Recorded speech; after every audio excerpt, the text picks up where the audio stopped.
Ladies and gentlemen, welcome back to another episode of the Let's Keep It Rock podcast, the only podcast in which we do something different every single time. If you're new to this and you want to be true to this, make sure you hit that join button, make sure that like button, make sure you hit that subscribe button, make sure you tell a friend to tell a friend to tell a friend. I got pressed IRL recently, and it was for the podcast, so that was good. I hate the basketball takes on here, but nevertheless, continue that word of mouth. Use your mouth. Some of y'all are using it for bad things. We want you to use it for good things. If you're an audio listener, leave that 5-star review. I think SOLZ has our 5-star review of the day. SOLZ, what you got? This is from Lake KSJD W Podcast for Real. I started watching 2 years ago around 4th of July, and I have constantly kept up with y'all, even through 3 different platforms and a content change. Even though I work both days y'all stream, I always keep an AirPod in for y'all. By the way, bring back the soundboard. Well, are you in chat right now? You might be in chat right now. Type shit. Yeah, say what's up if you here, man. The soundboard, I mean, we got them. It's just all the way over there. like we still got them. Trust and believe. It's just like, you feel me? Listen, man. Let's get into the ball. I just said I want more Damo God. All I said is I want what Damo got, and then we could add a no trade clause. And now he hit 100K and snatched that offer off the table. Well, let's get into it, ladies and gentlemen. We got the big 3 rundown. Jaylen Brown getting caught up. ESPN's top 100 athletes, and a WNBA conversation with a WNBA athlete. I don't know. Before we get into it, gulp, hot take or hot ass. This is the Gilbert Arenas show with Gilbert Arenas starring Gil. Quote, I think Russ played it safe with the Clippers. He still want to play hard. He's got a lot to prove. They need that type of firepower. Just come in there and be you. Play hard. The crew debate on Russell Westbrook. I got a clip for you. Hang on. Hear me out, Laker fans. Listen. Oh my God. We just no. Darvin Ham's gone. Go to Denver. Go to Denver, dog. Darvin Ham's gone, and we might come on JJ, have a new offense. Just hear me out here. No, go to Denver. Damn. Go to Denver. Go to Milwaukee. Go somewhere else. Don't come back here. They talked about Russ so bad. Yeah, he ain't coming back here. No, nah, stop it. You think Denver would be good Wishful for him? thinking. You think Denver? I mean, it appears Joker looking to add Westbrook to the roster. Just get to play basketball, man. He got to be a He got to be a what? Shooter. No, you don't. No. Jokic pick and roll. He gonna go under. Perfect for Joker. Y'all running pick and roll with them too. I mean, you got Jamal Murray already there. You got MPJ. Second unit. Or just put him with the second unit. I think Russ played it safe with the Clippers. When Nicola's off the floor, you got somebody else to push the pace, get rebounds, and play that role. Mm-hmm. Shit, I think they put him in the same role they got Russ and Nicola playing. Shit, the dribble handoffs. You let him be the facilitator and all that shit that Nicola's doing. How about Spurs? CP there, no. No. You think second unit? Because it's different. No, Wait, hold on. This Gil Summer League stats? No, hell no. Career stats. I said easy. That's my rookie. That's my NBA I was stat. about to say, damn. Nigga, I know for damn show. I was about to say, hold on. I know for that. Should I didn't even average that my second year in Summer League?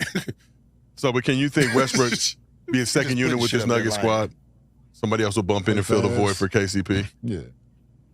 Russ as the fans still want to play hard, like still got a lot to prove, like Russ. Like gonna do it just who he is. Yeah, like to be actually that's what they need. Yeah, they need that type of that firepower, that whatever go in there every day, work hard. Yeah, that dog, if you will. Yeah, the Bucks need that too. We need a dog.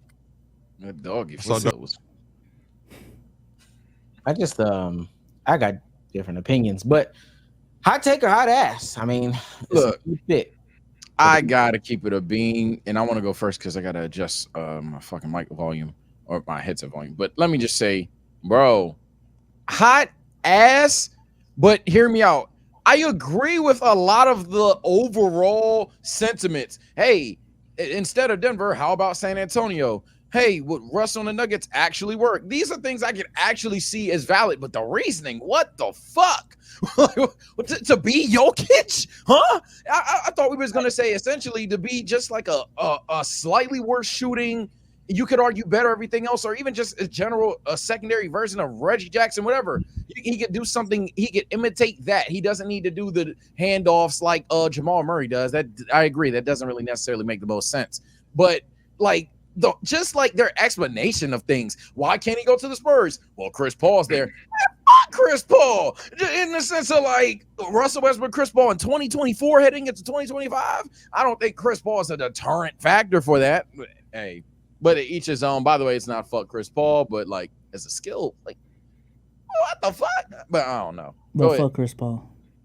Kinda. Sorry, no.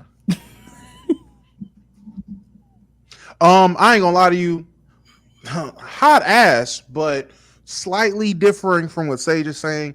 One, I don't think the move to the Nuggets is necessarily the worst move. I don't think it's the best move, but him going there to be Jokic is the most asinine thing I've ever heard. So Kenyon's basketball knowledge is insane. But then Gil is no better, saying, come back to LA. That nigga's an idiot. And then he double downs by saying he needs to be a shooter. He can't do the dribble handoff. Nigga, that should be all he's doing, is doing a dribble handoff with Jokic so he can come off that bitch and attack the rim because there's a mismatch or somebody's not switching or whatever it is, but use the little bit of athleticism he has left to attack the rim or get back to doing the pull-up midi that he actually had. Yeah, that's why I said chokehold for the longest. Yeah, he could actually come off and do that, but asking him to go there and be Jokic. Oh my God, this is why you niggas wouldn't have made it in the league today. You niggas are all like, Jesus Christ. Shout out Brandon Jennings, only sensible one. Don't bring your ass back here. Go anywhere else. Only sensible take I heard. So hot ass. Yeah. By the way, Damo, if he was doing pull-up middies, I'd agree with you. But he just hasn't done it. That's why I'm like, yeah, I don't know. Yeah, I think Russell Westbrook, he's a piece that the Nuggets could use. I think me and Sage talked about it today. They've just been slowly depleting over the last 2 seasons. The loss of KCP and Bruce Brown. So having a spark off the bench, which I would assume he comes off the bench, is something that they need. But to be Jokic, literally, the only thing they had in common was the fact that they were triple-double machines in their prime. Newsflash, that's not Russell Westbrook now. And they also play completely different. But I get the premise, though. I mean, yeah, they could use Russ. Can I just add too before you go on more? I know when they said Russ has something to prove, so I was like, what else does he have to prove? He's not a fucking loser. That's what he has to prove still. That notion he has not shed that label all these years. I've been calling him a loser since 2018. He is not, that chip is still on his shoulder that he is a losing basketball player. He still has to prove that Russell Westbrook can play winning basketball. No, he doesn't. I disagree, because at the end of the day, if they win one more time with Russell Westbrook coming up off the bench, that's not going to shift the last X amount of years where he was a number one. Maybe the conversation goes to, oh, okay, well, we really meant a loser as a number one or whatever the case may be. Him winning another ring, if Russ wins a ring, does this move him up or down in the it's not a needle mover.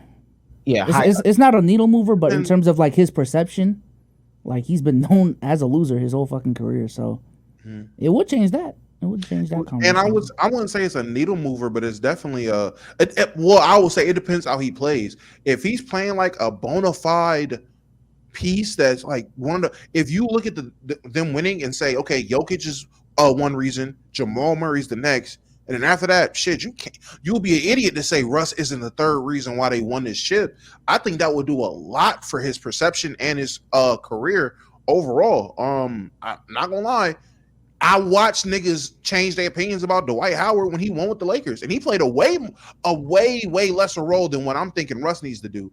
But the perception of Dwight changed a lot from people, and I'm just talking about people who have conversations.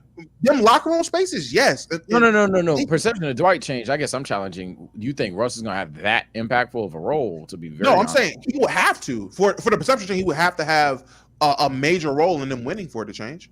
I don't know who these people are, but maybe we just have different expectations.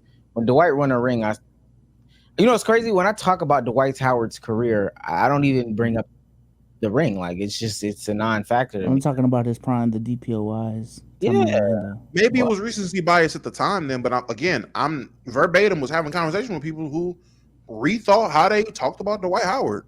Gave him bail, gave him hate. And again, that could just be recency bias. This could be those people too. I'm not disagreeing. Yeah, Those true.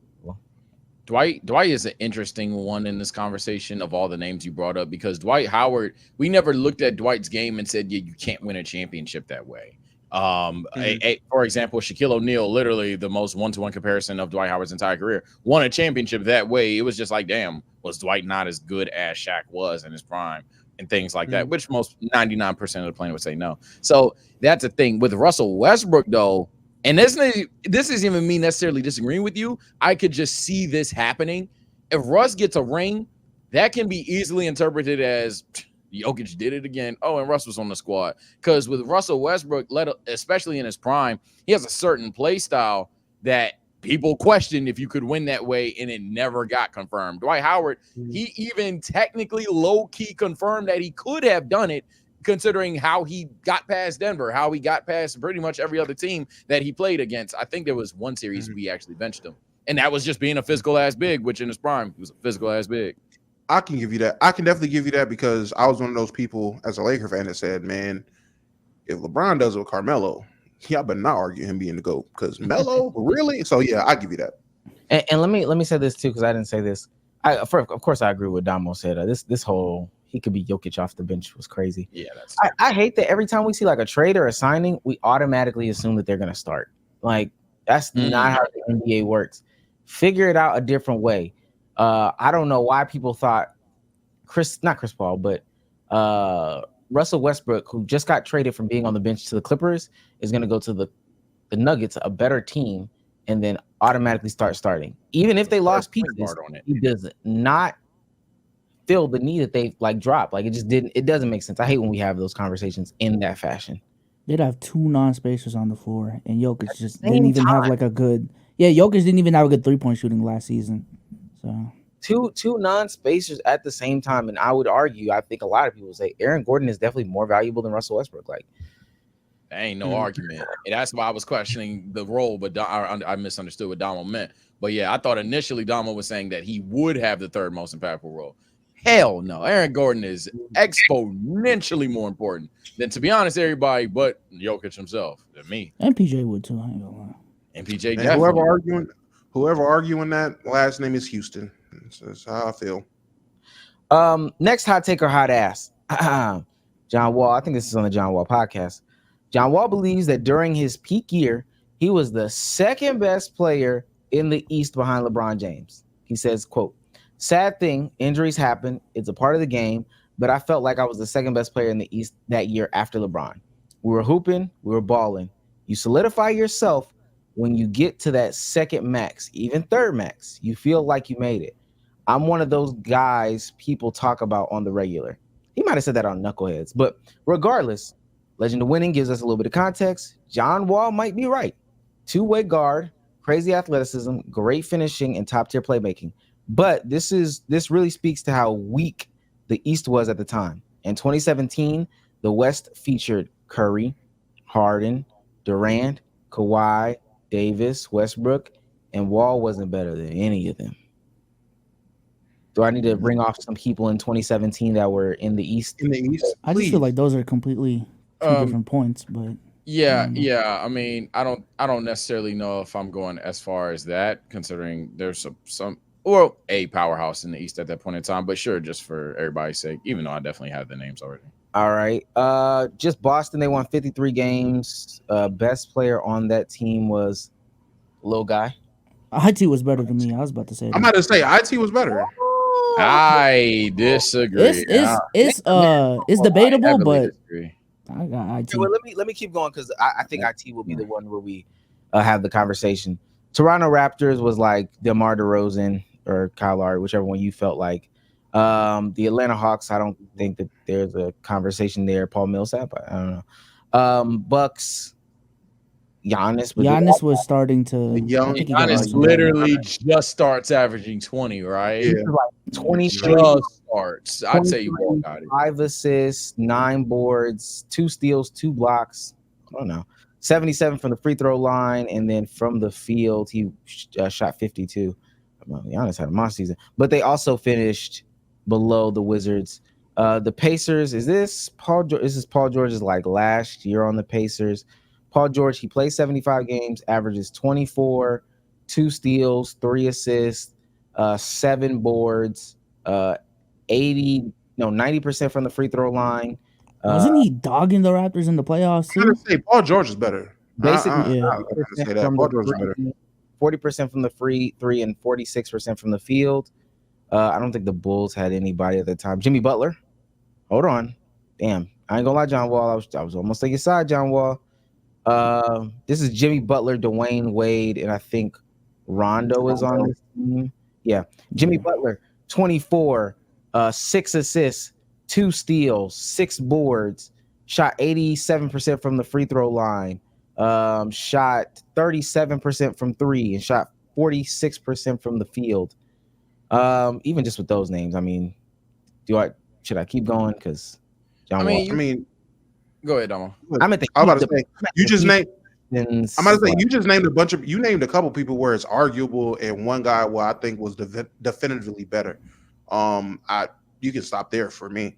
Do you want me to tell you what John Wall averaged? Maybe because that 2017 Wall, I'm pretty familiar with that was his best year. That was the 24 and 11. Well, 23, 11, 2 steals, a block, 4 boards. I'm not gonna take it away from 80% from the free throw line, 33% from 3, and then 45 from the field. Yeah. Hey, I guess the DMV native part of me, the John Wall better than everybody part of me, is here saying, hot take. It isn't an absolute fact, but like a lot of the names y'all mentioned, some of y'all saying shit definitive. I'm sitting here like, is it? Like Isaiah Thomas, for example, if we're going just 2017 for just 2017, of course there's an argument. But I think without a shadow of a doubt, for the tenure of where the era that John Wall is talking about, John Wall's a better player. IT may have had a single better season, but John Wall's definitely a better player. My bad. I'm looking at that series. IT and John Wall faced each other. Oh no, IT was dogging John. That's when shooting 46% from 3, bro. He had to do in that series, man. That's in that series, right? Like his sister passed away and he came out. Yeah, sister passed away and he dropped like 53, went crazy, bro.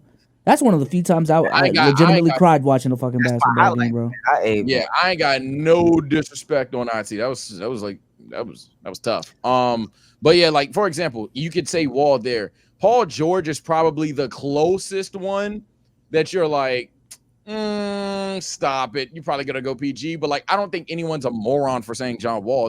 For the shooting gap, there's a clear playmaking gap there. So for sure, it's debatable. I don't think any name mentioned or that could be mentioned is anywhere too far-fetched. For example, Giannis at that point in time, obviously we know what Giannis becomes, and I understand there's gonna be a lot of bias towards that. But Giannis at that point in time, that specific point, I wouldn't say eclipse John Wall yet. Obviously, he grossly does now.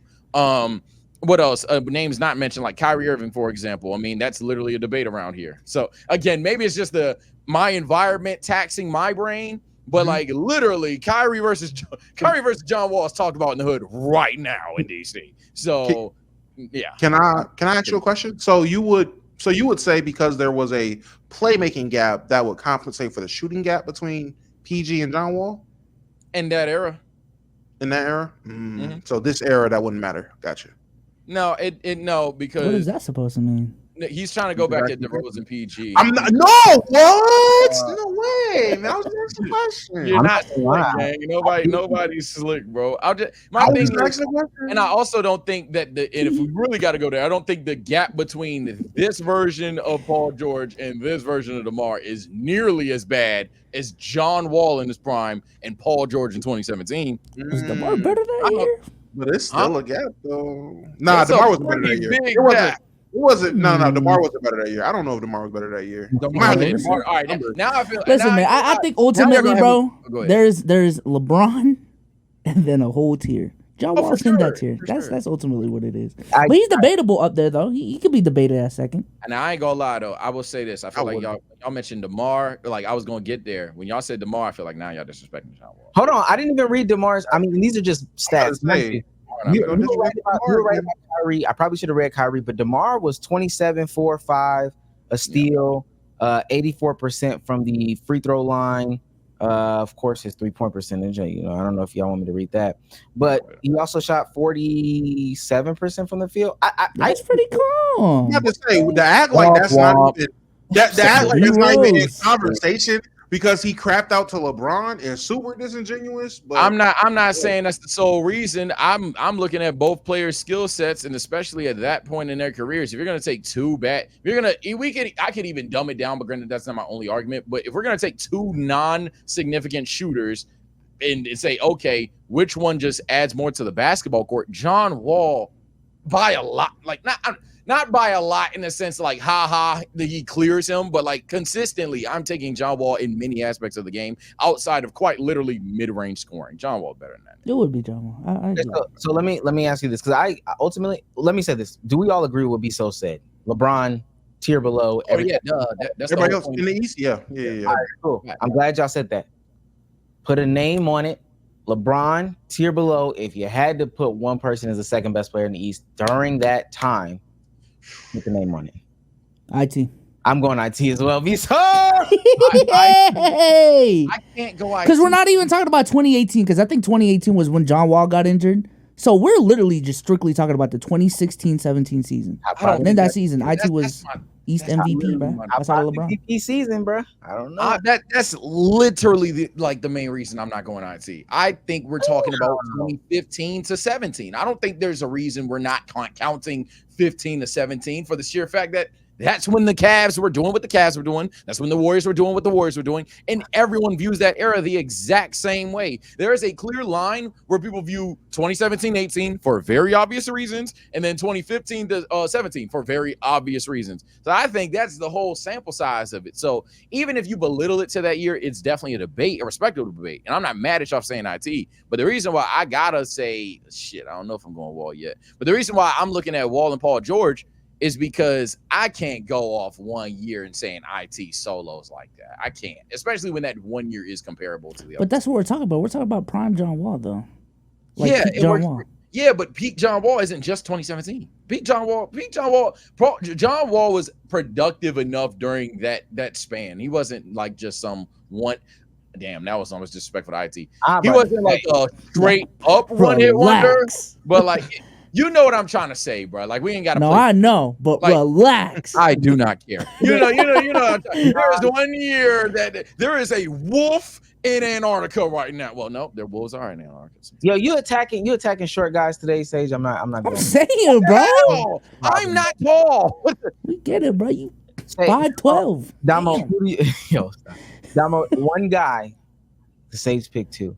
One guy that the top. Yeah, there it is. I don't know. He head top. Yeah. Wasn't he? Didn't he finish like top 3 in MVP on that season?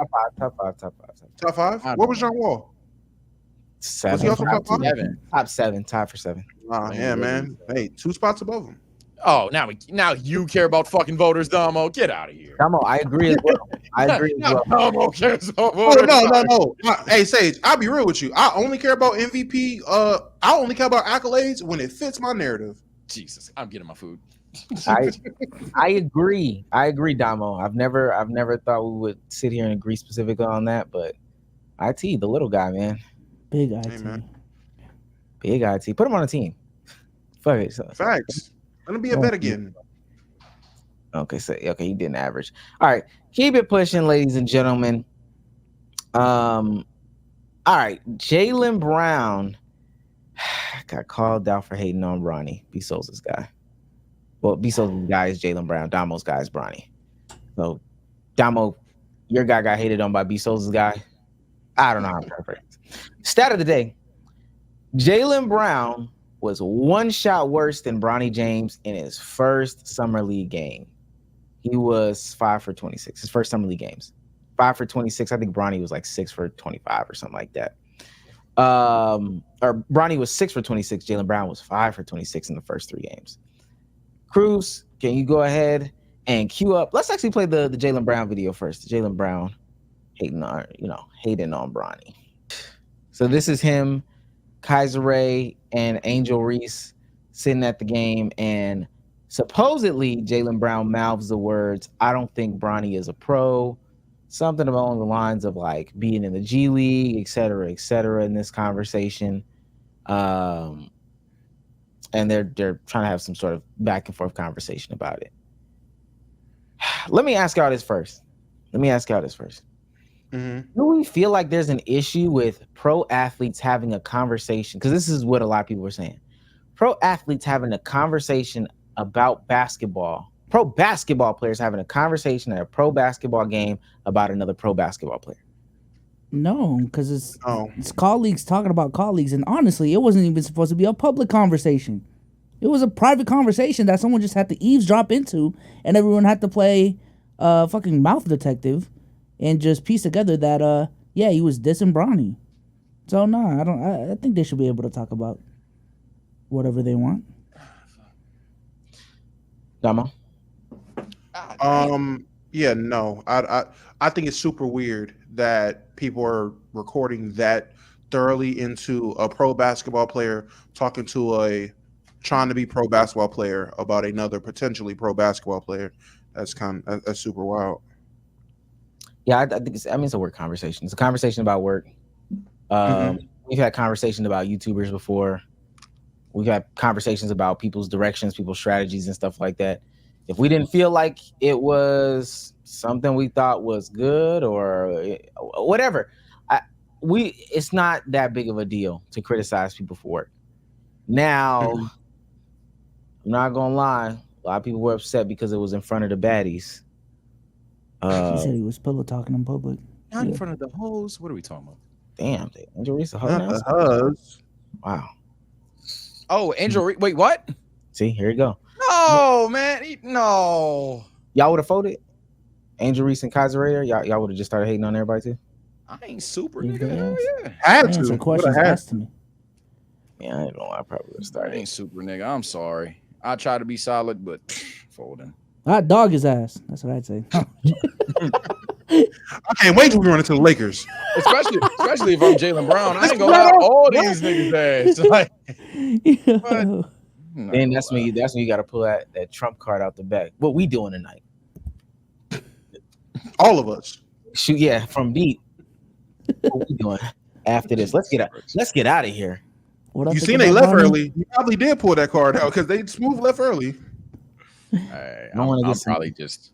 Who am I kidding? I'm stuttering in front of the hoes. Y'all want to get some Merlot? So Jaylen Brown issued. What you think about me?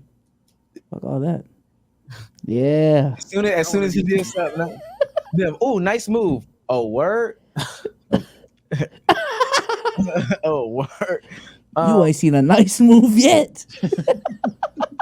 Yo, boy. Jaylen Brown had to issue a public statement on his Twitter page. He says, "It's a flex to have your son alongside you in the NBA. It reflects greatness and longevity!" Exclamation point. Bronny has all the tools around him to be successful. I look forward to watching his growth. Trying to get back on Nike's good side. No. I mean, W cover up. Was it note tap or just tweet? No tap. It was a tweet. It was his own legitimate words on Twitter. Mm-hmm. So what are we asking? Hot take or hot ass? I'm so sorry. I had to. No. Just how do I think? I want to. You think he a hoe? That's the question. Is he a hoe for talking like that? I wouldn't call him a hoe. Wait, a hoe for. Let's keep it a buck, that? man. God, God. We need this energy back. Do we think he's a hoe for actually having that conversation at the game, or a hoe for what some would consider backtracking, which I don't think he backtracked? I feel like this is gonna sound mick as fuck, and I know it's different, but I feel like if it wasn't Angel Reese and I forget Kaizy, I feel like if those were two niggas, for example, and he said that, I don't think niggas got an issue with it, bruh. I think it's just the principle of he's talking to girls, so Dirty Mac and 101 whoop, whoop, bang bang. Maybe not. He did say it randomly based off of how they. Yeah, because that's what I'm like. Because like the way that it happens, it's like, isn't it like a pan to the game and then a pan to Jaylen Brown, and then he says that shit, and it's just like turns his head and says it. That's why I think maybe because again, the way they make it seem on the broadcast is like Jaylen Brown out of nowhere says, "I don't think Bronny finna be a pro." but in reality, there could have been some lead up. So I do want to give him some bail for that. I don't even think because hear me out though. Niggas have that conversation all the time. So is all of us some hoes? Like niggas have that conversation all the time. Colleague though. Is he pro ready? Is he pro ready or not? This nigga just said, I don't think he is. Why? I can't say that because he's there, nigga. To be honest, this goes for like a lot of the players' conversation. Nigga just said it on camera. That's it. I would say, and you know what's crazy? To piggyback off of Sage, it wouldn't even have been on camera had he not been there with Angel Reese and KPJX. Like it genuinely wouldn't have been on camera. What was that? What? What was what? We've been saying her name this whole time. KPJX. I don't remember her name. What are we talking about? What is it? I wasn't about to butcher her name. Kai? What? Kaiser? I'm not about to call her Kai like I know her. And Kaiser, I didn't know how to fucking pronounce it. I'm sorry. Are we really about to do this? That was crazy, gang. I was just saying her name. My bad. Keep going though. Keep going. What we ain't got the lighter for? Yeah, you cook, nigga. I mean, hey, guess what? Do I care though?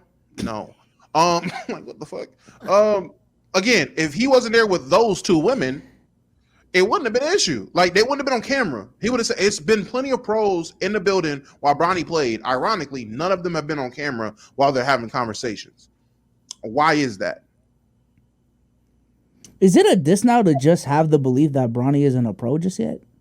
Is that a diss now? I think now because people made it the easy content card to just say how bad Bronny is, now is starting to be seen as disrespect, when all actuality, him as a champion, as a one of the better players in the NBA, I was gonna say one of the elites, but he's not, but one of the better players in the league as a finals MVP, I think he has the right to criticize any nigga on the summer league court. Honestly, like these are future competitors. These are niggas you have to go against or play with at some point. Pause, no sketch. Like I think he can sit there and say, if he sees somebody's talent and is like, I don't think this nigga's ready to be in the league, which is fine.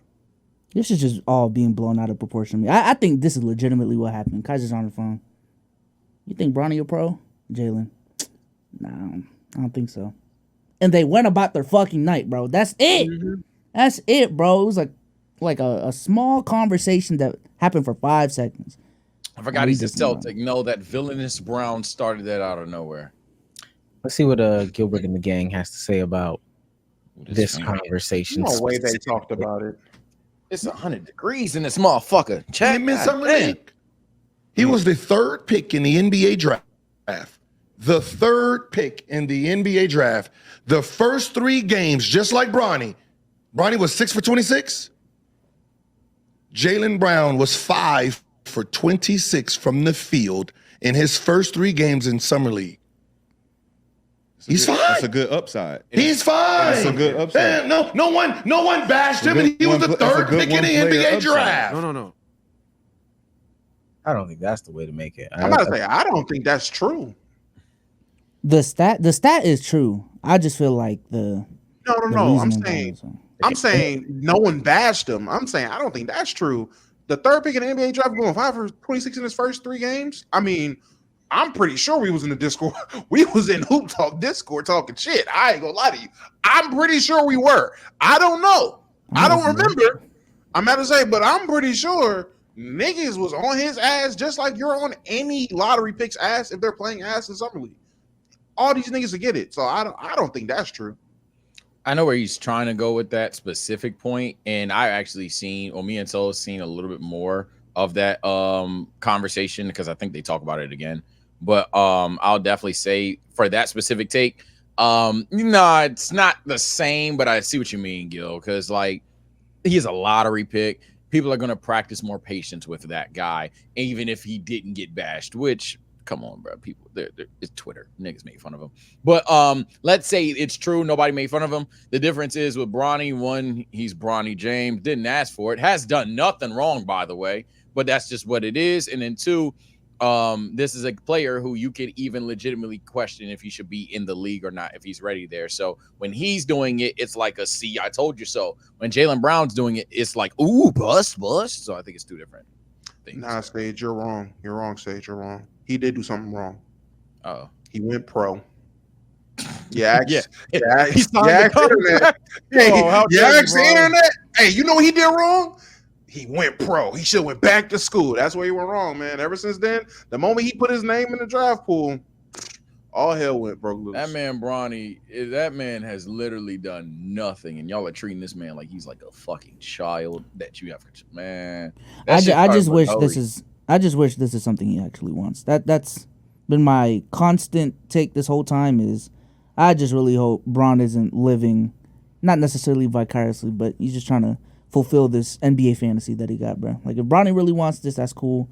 But bringing Bronny into this situation on the Lakers with LeBron too, and everything that comes with that media cycle, jeez, I just hope this is really what he wants. But I just want to help you so you can stop with that take. So this is 100% what LeBron wants. He's been talking about this for the longest.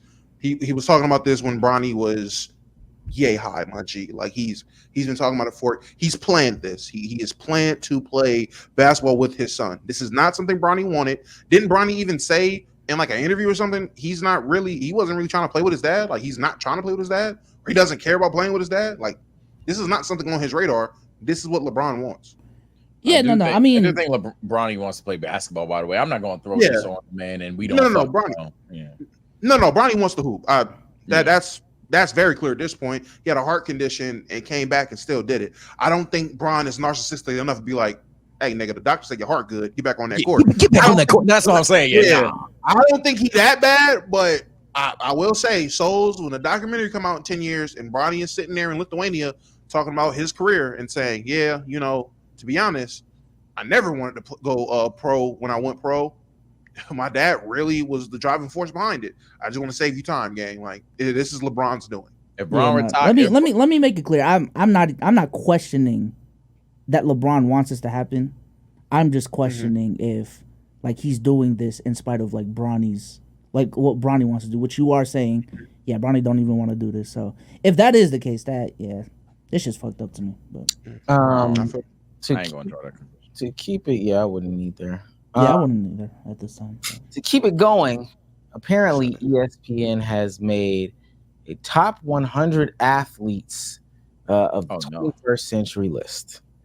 ESPN finished and released their 100 greatest athletes since 2000. And we're going to turn it into a little game. I'm going to name two athletes. Each of you guess which one is higher than the other one.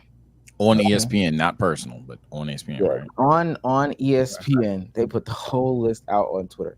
I am terrified now that I think about some of the all-time athletes. Not just shit. Did they say a criteria? Like, is it impact? Is it just relative? They did say a criteria. I'm not giving you. Hey, listen to that criteria. Yeah, I'm not gonna give you any of that. Not gonna give you any of that. Where's 5-8? Yo, Chick-fil-A fries fell off, y'all. My bad. Right, here we go. Aaron Rodgers or Kawhi Leonard? Aaron Rodgers. Aaron Rodgers. A-Rod. Aaron Rodgers higher than Kawhi Leonard? You'd be wrong. Kawhi Leonard is higher than Aaron Rodgers. Wow. That's okay. That's a take. Cheryl Swoops, legendary women's basketball player, some consider the greatest of all time, or Jason Kidd. Jason Kidd. I don't know ball on Cheryl like those, so I'm gonna say Kidd. I'm gonna say Kidd too. Now that I know where I was ranking shit. Kidd is higher than Cheryl Swoops. All right, let's. They hate women. I knew that one. That was easy. John Jones, MMA fighter. A lot of people think my goat. That's fine. In the octagon, he probably is the GOAT. Calvin, if he's there. Calvin Johnson. Oh no, it's Oh, John well. Jones, but please don't tell me they put Nah, Megatron in that one. actually, I know Calvin Johnson is above Otani, so I'm going Calvin Johnson. Please tell me. earlier. Please tell Yeah. yo, Calvin Johnson's my guy. He's him. Please tell me. No. Yeah, It's I'm gonna pick what John it shouldn't Jones. be until you say it is. So It yeah, should be Calvin John Johnson. Jones. No disrespect to Calvin Johnson. Okay, that's fine. That's Jones. No That's way. fine. That's fine. That's fine. Then we got Big. Wait, who is it? No, Yeah, I'm who saying was it? Oh, who's higher? Calvin Johnson. My bad. Oh, That's insane, bro, I'll get into that later. Go ahead, keep going. I'm gonna explain why that's crazy for the people that are hype beast Megatron, because Megatron like that. But hold on. Okay. Dirk Nowitzki or David Ortiz? Big Papi. The one that broke. Big Papi got to be higher. Gotta be Ortiz. I know we basketball niggas, but come on, y'all. That gotta be Ortiz. Nah, it's got to I'm be gonna Big say Papi. Dirk. I'm gonna say Dirk. It should be Ortiz, but it's gonna be Dirk. SOLZ is correct. It is Dirk. Oh, Dirk Nowitzki is more memorable, notable than Yo, ban chat, ban, please. Thank you. Dwayne Wade or Barry Bonds, who currently holds the record for most home runs, right? No way they put that steroid junkie higher. Dwayne Wade. No way. If they hold John Jones because They're of the probably going to hold they're Dwayne probably Wade. gonna hold Barry Bonds. So I'm gonna say Dwayne Wade. I'm gonna say D Wade as well. Who'd you say, Dama? I said Wade. Okay, Dwayne Wade is higher. Dwayne Wade is higher. Yeah, I'm about to say Barry Bonds definitely next. Go ahead. This one Should he be though? Yes, Barry Bonds is way more. I don't know enough about Barry Bonds. Oh, no. The Barry Bonds Bonds shouldn't be higher. He shouldn't be higher than D Wade. Well, Barry Bonds is like it depends that, how though. you are on the steroid conversation. Are you on the line of hey, everybody do that shit, so ball up, or are you lined of hey, you do steroids, you suck, you're a fraud, and get out. But in terms of like what actually has happened and what's actually been recorded, the answer is Barry Bonds. But well, I'm not gonna act like a baseball fazant, but it's probably Barry Bonds. Yeah. Here you go. All right, let's keep going. We are looking at a conversation between Floyd Money Mayweather or Albert Pujols. Albert Pujols. I don't know ball, but I'm gonna tell you now, Floyd it's hard to Mayweather. be Floyd. Yeah, it's hard to be Floyd regardless. Again, this list is just proven to be as we go further. I'm gonna go Albert Pujols, man.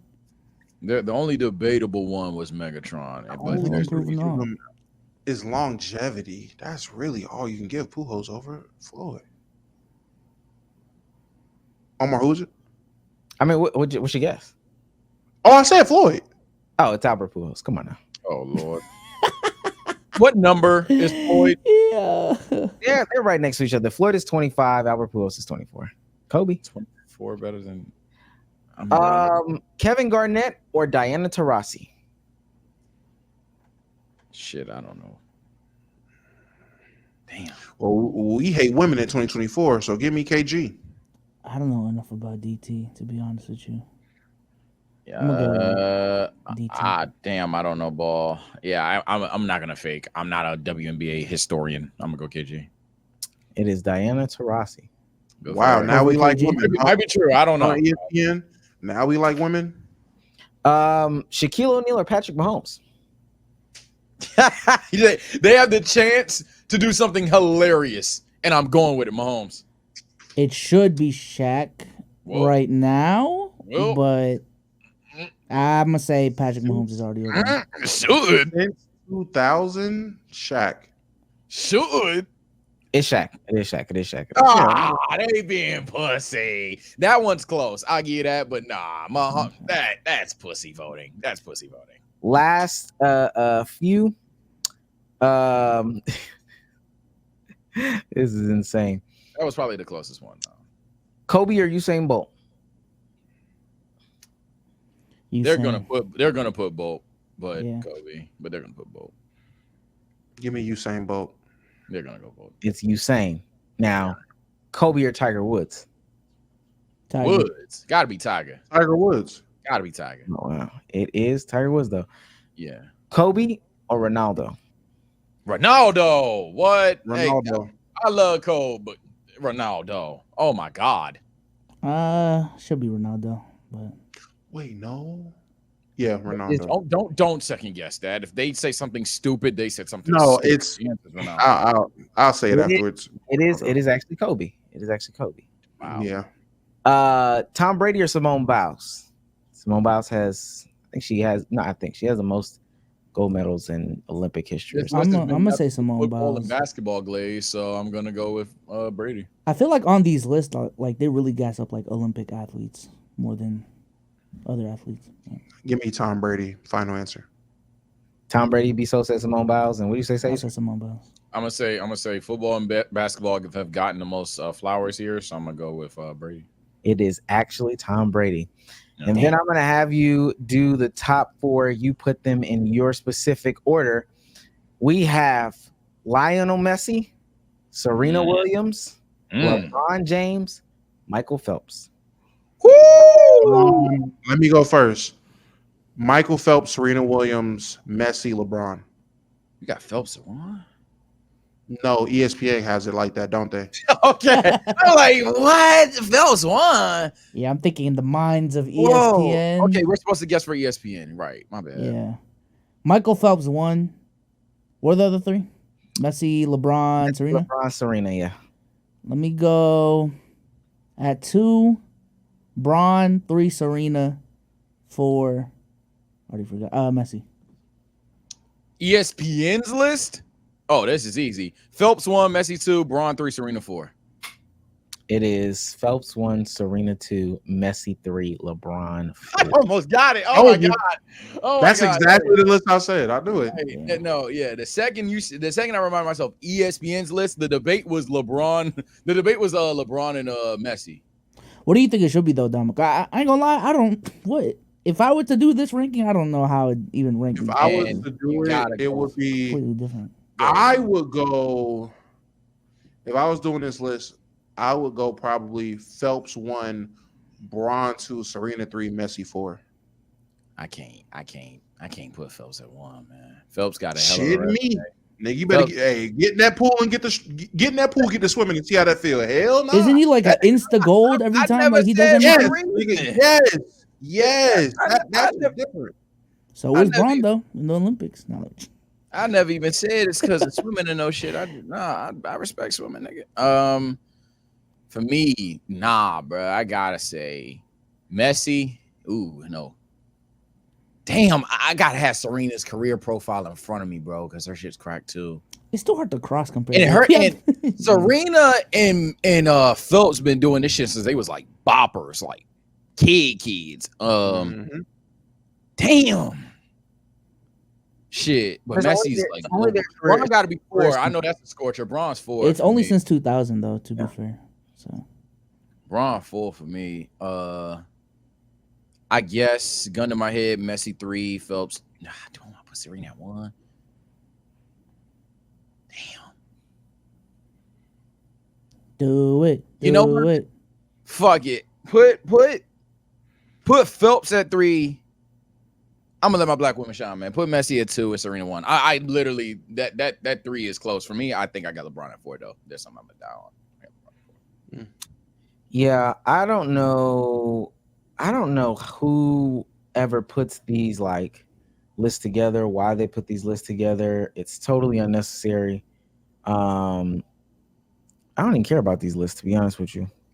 Yeah, I mean, it's fun to talk about. It's fun to have a little game like how we just played. It's fun to have theoreticals, but at the end of the day, there's no concrete answer. It's quite literal. Like, this is one of them things where, hey, it's fun to argue who's better in the NBA. It's fun to argue who's in the NFL. We can understand the irresponsibilities there. Dog, there is no literal way we can argue, hey, who's better, Mahomes at football or Megatron or LeBron at basketball? Like, bro, what the fuck? I mean, I guess rings, LOL. Like, bro, at the end of the day, these are entirely different sports. Everybody on the list, while blah, blah, blah, should be happy and shit. But if we're going to talk about the content or whatever, for me, I have to address that Megatron thing, man. Again, if we going roids bad, so if your career is nixed, cool.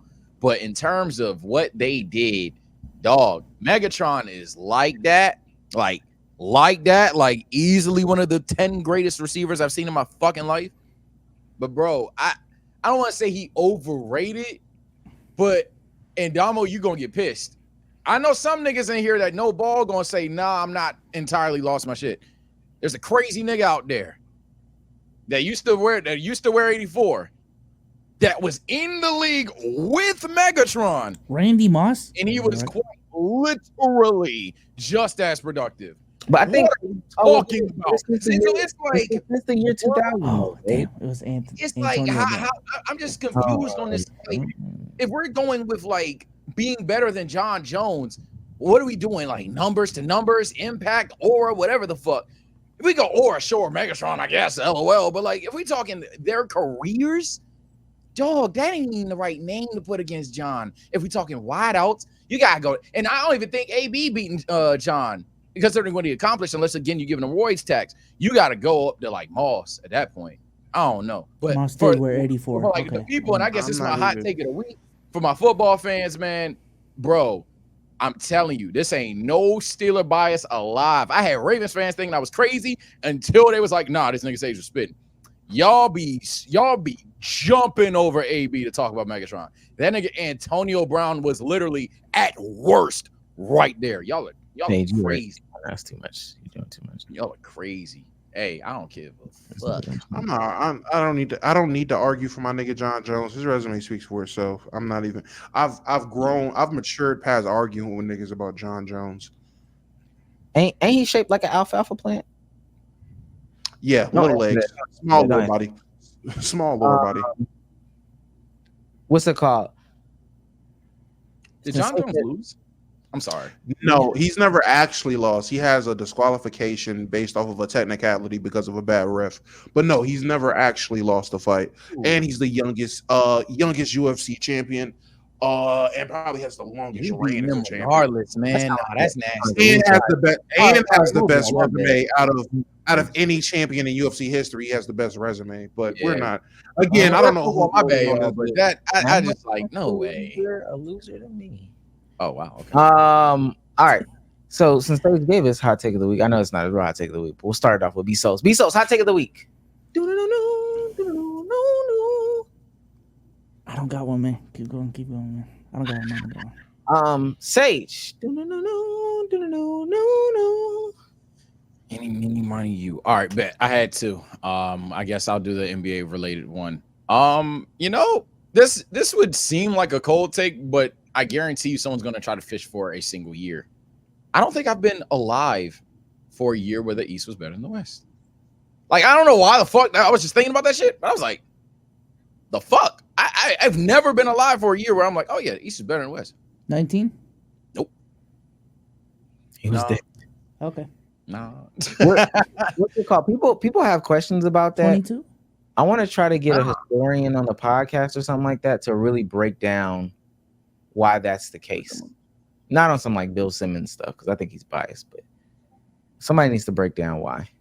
I like that. Yeah, see, like I'm looking in the chat right now. We done seen 19, 20, 21, and 22. So you're telling me there was a 4-year stretch and then it just changed last season? Come on, bro. like, dude, that even sound right for 4 straight years, dude. Man. So that's what I'm saying. I now that I really think about it, and considering there's not like one concise spam, I don't even think that I really don't think there's been a year. 06? 06. 06. 2006? Lakers. Nah, 1906. Yes, 2006. Why would you say 06? Yeah, no. I was just honestly, I was thinking of years that a team in the East won the finals, and then I was thinking of a year you probably weren't thinking of, and then they got beat 06. What the fuck? What? You just had a trap card? No, I didn't do a trap card. I legit was just throwing out a year. No, you're good. Seriously though, I think even if you were to go by, I think 22 is East was better than the West. 22. Yeah, because I feel like a lot of the teams in the West was like it was the Warriors, which was a Curry carry job. Denver was up and coming; they wasn't world beaters yet. Phoenix was cool. Dallas was not cool, but they were good. They were elite. Dallas made it to the Western Conference Finals that year. so I'd consider them elite. The Lakers weren't good that year. The Clippers weren't good that year. I think when the West fucked with injuries that year. I mean, hey, you asked me a year. I gave But you a that's year. what I'm saying. But Like, I don't think they better. I think the West year that year. He asked for a year, and you give him essentially the playoffs. Like what? Yeah, that also doesn't. That Yeah, doesn't like, talk I don't- about the bottoms of the bottoms. What year did you say again? He said 22. Yeah, 22. Yeah, I don't. The bottom of the bottom in the East could have been so abysmal that it offsets everything that we're talking about. I'm about to say, 'cause what team I do we just say- remember the 8 seed, 7 seed being the Brooklyn. I understand if we're talking about the bottom of the bottom, then I guess. But because you got playing Hornets, Cavs, Hawks, and Nets. In the West, you got playing T-Wolves, Pelicans, Clippers, Spurs, and the Lakers were a game out. What were I the just think records when of we're these talking teams? about, like the better conference, like people typically talk about like the amount of championship contenders in that conference. I don't, again, like for me, and you could argue the East is going to again sound Mick, but it depends if you're trying to understand what I'm saying or you just want to tell me you're a dick. The East, I think, was more successful, damn near literally outside of the championship. But the West, I can't get at, man. The West was like cooked by injuries, but I never was like, oh yeah, the East is better than the West. It was just less people were. Let me also say we're talking about 21-22, right? Yeah. And I'm looking at it now. Miami topped the East. They would be a what is that, third, fourth seed in the West? I'd have to see the tiebreakers. And then as you keep going down, it kind of folds in there. These teams would still be lower in the West than they would be in the East because the Bucks won 51, the Celtics won 51, the Sixers won 51. That would all be a fifth seed at best. And then if you go, it just keeps going down. And I think at the bottom, I was actually a little bit off. It's specifically record-wise. Maybe. I don't know. Ultimately, it is what it is. I'm talking about the caliber of team. They're definitely in a definitive year. If I were to even amend my take, which I'm not, but if I were to amend it to definitive year, now we really ain't got nothing. I'm standing on 06. Look, WNBA season is ramping up. 2020 game last night. I thought it would be a great time. We thought it would be a great time for us to introduce a WNBA player to the platform in order for us to have a W conversation. So please, I hope you guys enjoyed this exclusive interview with Imani McGee-Stafford. Ladies and gentlemen, welcome back to another exclusive interview on the Let's Keep It a Buck podcast, the only podcast where we try to do things differently. As most of you all know, we are kicking off a member and we are trying to find a new fourth person. And I thought it would be great to reach out to Imani McGee-Stafford. I'll let her introduce herself. Ladies and gentlemen, Imani McGee-Stafford. Hi, hello. So, I am a former WNBA player. I play overseas currently, trying to make my way back to the league. I'm a legacy baby. My mother was the second pick in the first WNBA draft, Hall of Famer, Pamela McGee. My older brother is JaVale McGee, 3-time NBA champion, current NBA super vet, going on year 18. So yeah, and I'm also a lawyer. There we go. I was waiting for that one. He's on fire. Look, I know people are probably wondering where the rest of the guys. They'll be here in a second, but for now, we're gonna get into these questions. Are you ready to talk basketball? Let's do it.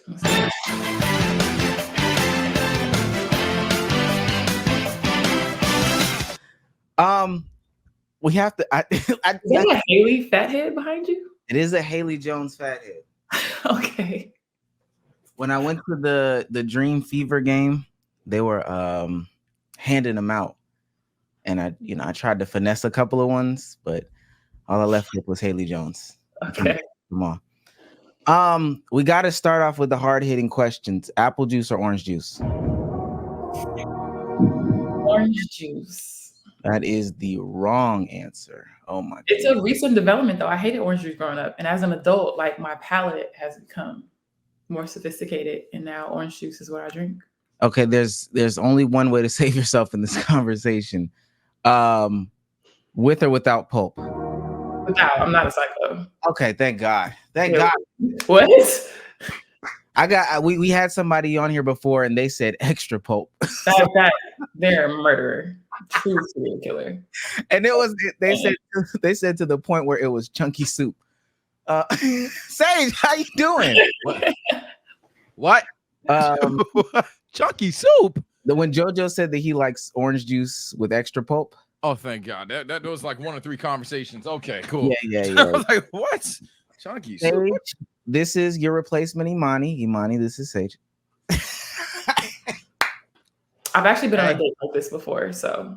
Okay. Hey man, it's never nice to be replaced.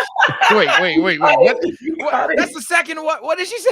You've been on a date like that. You caught it. You've been on the E date? No, I've been on a date with the guy. The guy's ex-girlfriend was there, and oh my God, the role. Damn. Wait, did you stay? Yeah. Yeah, he was really hot. It didn't work out. Okay. All right. Hey, I respect it. I respect the hell out of it. Let me be very clear. Go ahead, SOLZ. I don't know what just happened. How's it going? It's going great. This Chunky is soup and heartbreak. That's what just happened. This is Imani. Imani, this is SOLZ. SOLZ, this is Sage's replacement. So this is what we're doing. That's not fair. I'm not gonna lie. That's literally cheating. Like you that. Like Lakers background. So I mean, you said what? You don't like the Lakers? What's your team? What we do? Oh, I'm a fair weather fan, but the Lakers will never be it for me. What do we do? We just stupid sometimes, but that's about it. We fun all the time. Damn. 75%. We was good back then. I'm not going for. We was good back then. Yeah, with big Jerry back there now. Rob. All right, but we look. It's fun to talk about us. We got Kendrick. Kendrick The who? Lakers? None?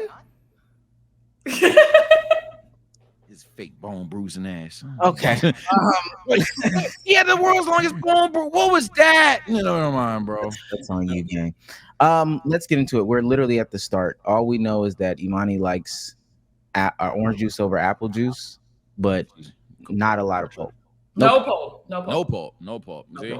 Is that a nutty juice or just orange juice? What? Wait, what other juice has pulp? Lemonade, though. I ain't gonna lie. So Yeah, lemonade. I'm on your side. I mean, I feel like you don't buy lemonade with pulp though. Like it has to be like, can you go to the store and get lemonade extra pulp? You can. Extra. Ew. Who knowingly buys pulp? Like if you go to Chick-fil-A, you get a large lemonade. They got pulp in it. Yeah. I can deal with that because at least I know it's real.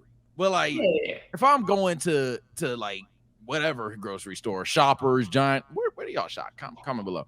And I see like a Minute Maid, I'm gonna be like, you got pulp in it? Hell no, I'm putting that back. Like if I have the choice, why would I want a solid in my liquid?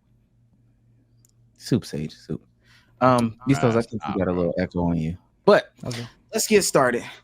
All right, Imani. Growing up in a basketball household, wow, a lot of pressure to succeed.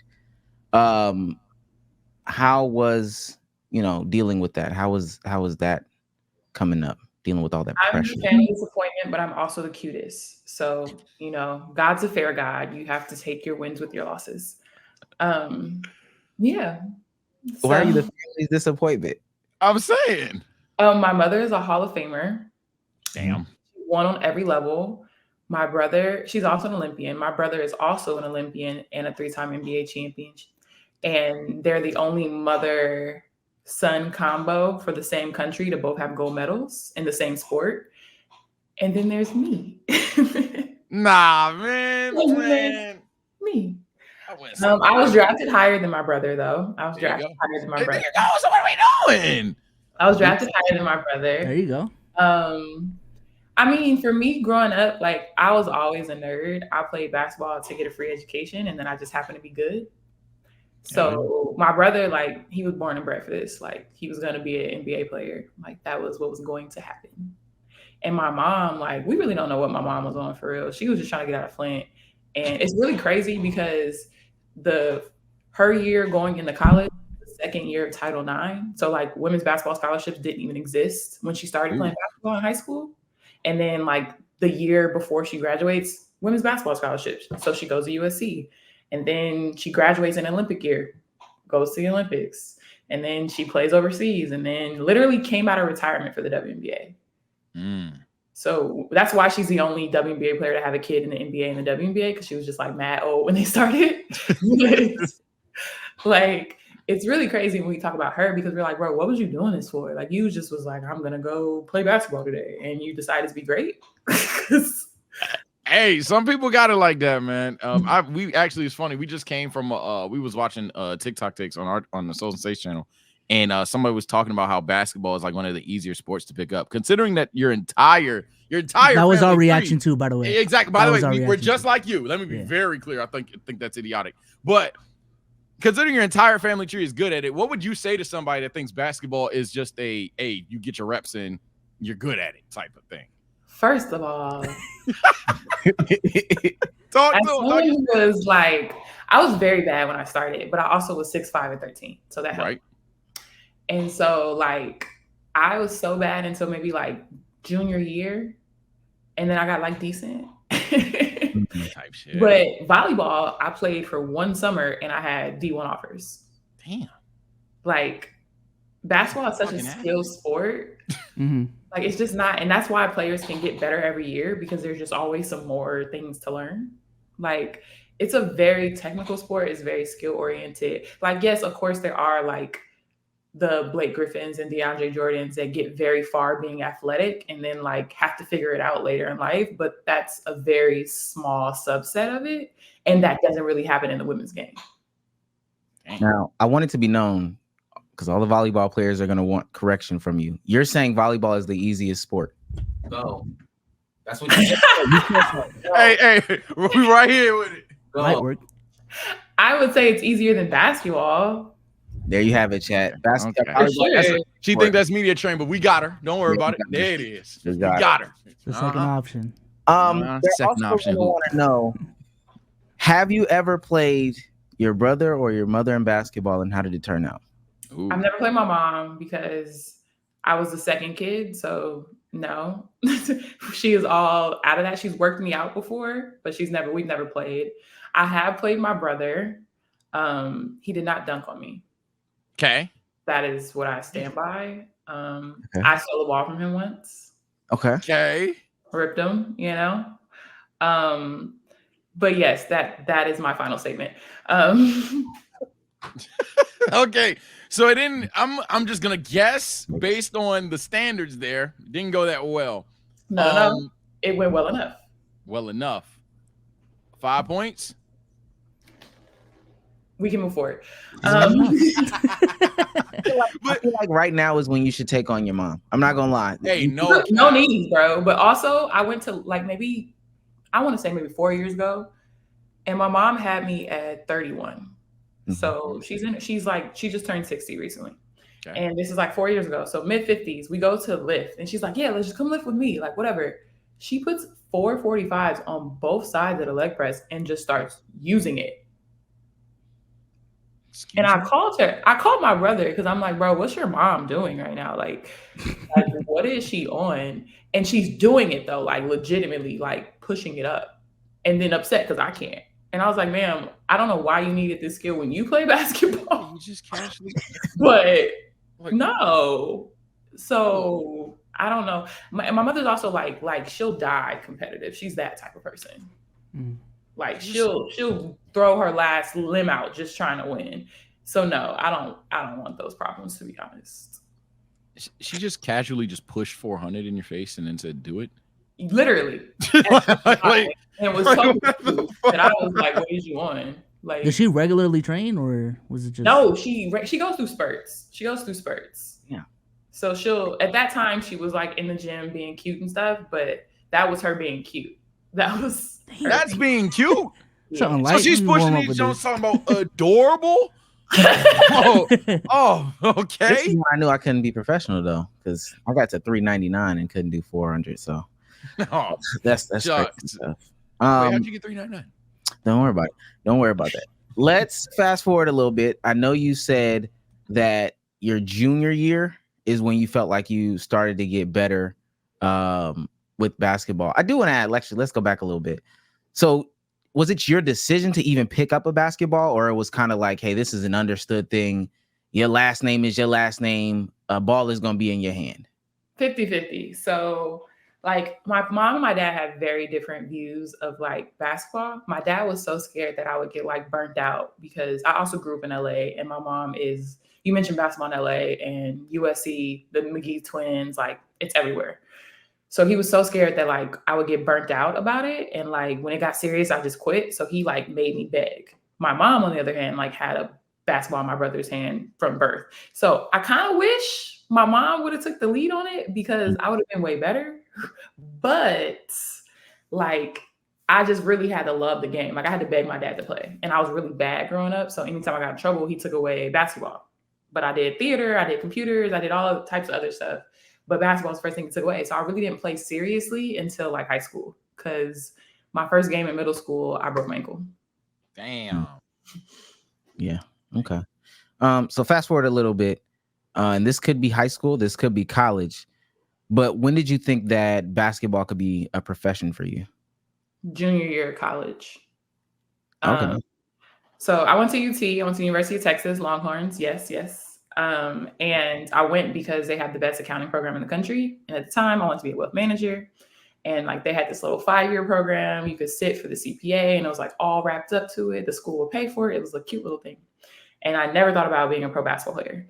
And a lot of it was just because I didn't really think I was that good. Like ball was never really life for me. I was just good at it. Right? Like it was never ball is life. It was just like, I'm good at it. This is what my family do. I enjoy it. Like, cool. Gets me out the house, whatever. And going into my junior year, I like had a stress fracture in my shin. Me and my brother actually had the exact same injury, like 6 months apart. Really creepy. And I had to get surgery. My school rushed me back because they needed me to play. And I literally spent my entire junior year on one leg for real. Like I didn't practice. I literally just played. And I got all Big 12. I was like leading the league. I was this and this. And I was like, on one leg? Y'all some killers, man. I ain't I gonna was lie. like, oh, okay. Damn. And you thinking you ass the whole time doing this? On me. What kind of shit? I swear to God, I'd have hated you. If I was playing you, I'd have hated you. Here's somebody is hobbled, mad as shit, like, God damn, I can't walk. And I suck. And they busting my man. No, seriously. That's literally my mindset. My coaches knew it. Like I was known for being lazy in college. Like when I got to the pros, I kind of changed my narrative. But in college, I'm known being lazy. I remember I had a coach, like that's when they brought out the little heart monitor stuff. Oh. I used to be in practice with the heart monitor.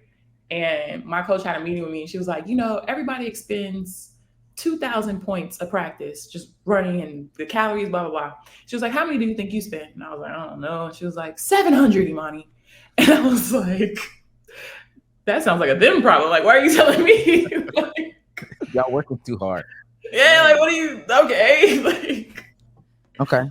So what do you think was the thing that clicked for you? Like in that time period, what do you think really just click in your mind? Like, okay, I should probably take it a little bit more serious, or, hey, this is, maybe it was a game, maybe it was a moment. I think it was one, I was always like really scared of failure. So I would do just enough. I would never really like max out. And then I also had to do an internship for my degree, which is my undergraduate degrees in accounting.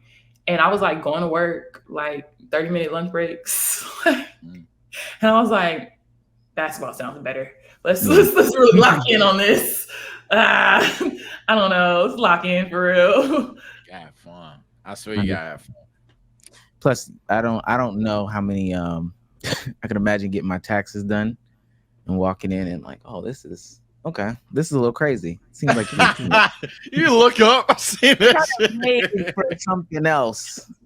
And I know they were coming. Ironically, when I wanted to go to Princeton for undergrad, and Princeton and most Ivy Leagues don't do merit-based scholarships. They do like financial aid. So like I would have had to pay like $5,000 a year. And that was going to be my brother paying it, obviously, because nobody else had no money. And my brother was like, Imani, are you going to be a 7-foot lawyer? And I was like, no, I want to major in accounting. He was like, so pick any other school that's going to give you a free education. Like I'm not paying for shit. And that's how that went. And fast forward, because God is funny, I am in fact a 7-foot lawyer. See, I'm about to say, and you in cases off of that. I'm not gonna lie. You'll walk in and somebody be like, what the that nigga did it. Like, no, I swear, hey, y'all don't put me behind there, man. I know that's right. All right, fast forward a little bit more. Welcome to the WNBA moment / who is the first person to bust your ass? Man. So Sylvia Fowles does not get enough credit because Syl was not only like strong as shit, she was good. Okay. Like it was like you would be there and you would beat her to the spot, but she's also really good. And she has like the same little jump shot, bank shot, swing through move, but it doesn't matter because you're there. And I'm obviously like very thin. Like I done got some weight in my older age, you know, but I was really small coming into the league, like 195, like small. And I'm going against 230 grown woman weight. Like, yeah. So still killed me. And she's also sweet as pie.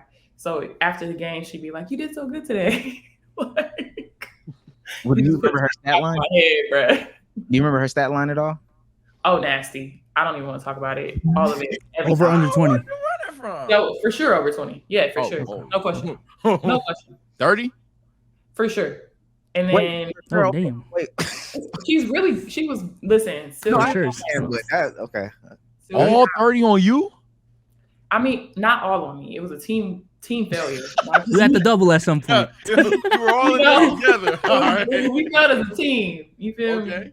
And then I made it to, because like my rookie year, I didn't play at all. Like, I couldn't even cough on the floor.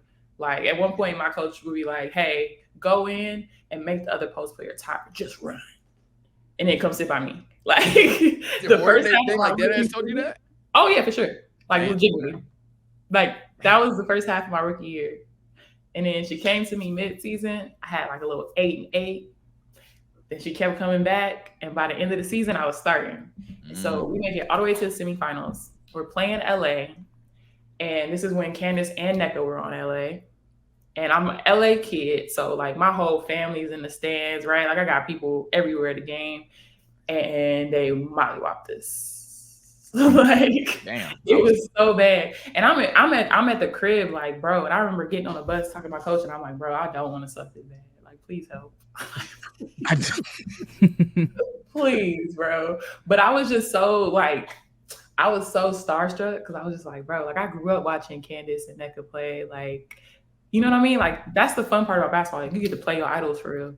Like, I grew up watching them play. I'm an LA kid. I grew up going to Staples, watching games and stuff. Like, and now I'm playing them, and they doing me in. Like, damn, man.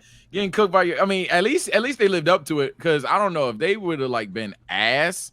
Would that have been disappointing for you? Or would it have been like... I feel like then you would have been in your head like, I'm really like that, bro. Hold on. That's true. That's you true. know what I mean? Like, if I drop off Curry, it's like... Game 2, though. It's the playoffs, though. Game 2, they come and they really just drop you off. Oh, damn. This is kind of tough here. I had a good game against them, though. I did get a double-double against them, though. Oh, okay. Okay. Hey, you can live with that. Live with that. We lost the series, but I got my double-double. You feel me? That's all that matters, man. Get yours. You take the wins where you can get them. Okay, so double. There's a small adjustment period or time period between college and professionals, specifically for the women's game.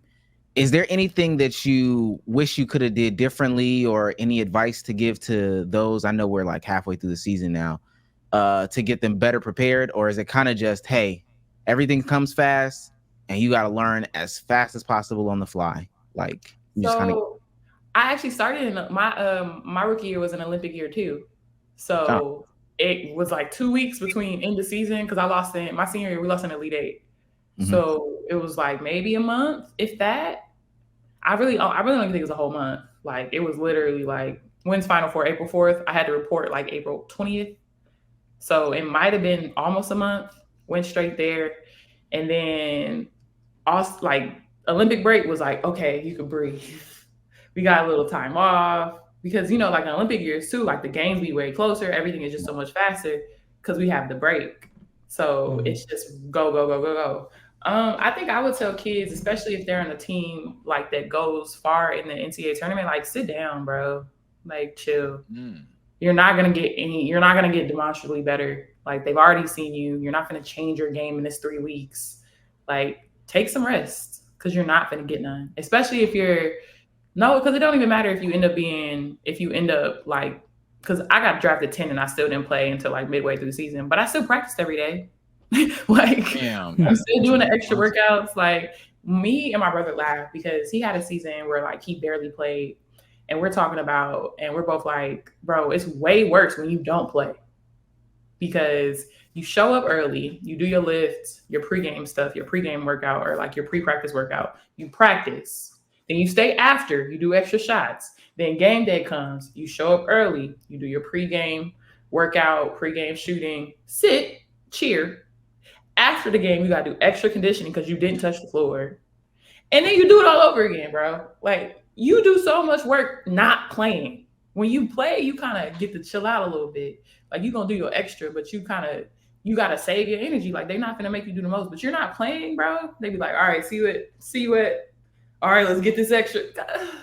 You already know I'm playing, bro. Stop playing with me. Like, let me chill. Like, chill, dog. That's never easy to hear. So I guess my question for you is then, how do y'all, both of you, let alone yourself, keep your head up high during all that? Like, hey, it's a matter of when, not if. I'm like that for real. And eventually it even worked out for you. You ended up starting. So how do you keep your head up during all that? Well, for the NBA side, you could pay me $1 million, $2 million to sit on the bench. That's true. What are we talking about? You're right. That was right there. Fair enough. I'm going to take the 5 to sit on the Up top. Go Curry, go. Full string point guard. I don't care. Extra. And then for like the women's side, we got a whole second season. Like, especially if you're not that guy, you're definitely going overseas in the season because you're not really making enough with the WNBA and off the court to feel like you can stay home. And if you're not the in-market player, and most of the time the in-market player is never a player that doesn't play. It's always one of the players that are like the stars. So you got to remember, like, I could sit here and be salty because I'm not playing because of whatever the reason is, but I still have a whole nother season. So if I tap out right now, I'm going to be trash in the next season too. Right. So it's really like, you got to understand that, like, yes, it's a team game, but like, it's your career. You know what I mean? Yeah. So I could stop locking in and doing the work now, but it's going to bite me in my ass. And like, truthfully, for a lot of us, like, that's where the bread really is, depending on who you are. Because if you're not the face of the team, you're not getting a lot of off-court opportunities anyway. So like, you kind of just got to lock in. And then for me, I realized, like, I really enjoy cheering on my teammates. Like, I really enjoy seeing my people win. Like, I'm competitive. Like, I ain't trying to just be sitting on the bench on a losing team. That's the worst. That's the worst. Sitting on the bench on a losing team is the absolute worst. Because you're like, bro, I could suck as bad as him. Like, why am I not winning? Yeah, that's actually, while we're on this subject, I know Omar has another question, but I have to ask. I ask every professional that happens to come up on here. What is the one thing that doesn't get talked about enough that you can't stand as a professional hooper?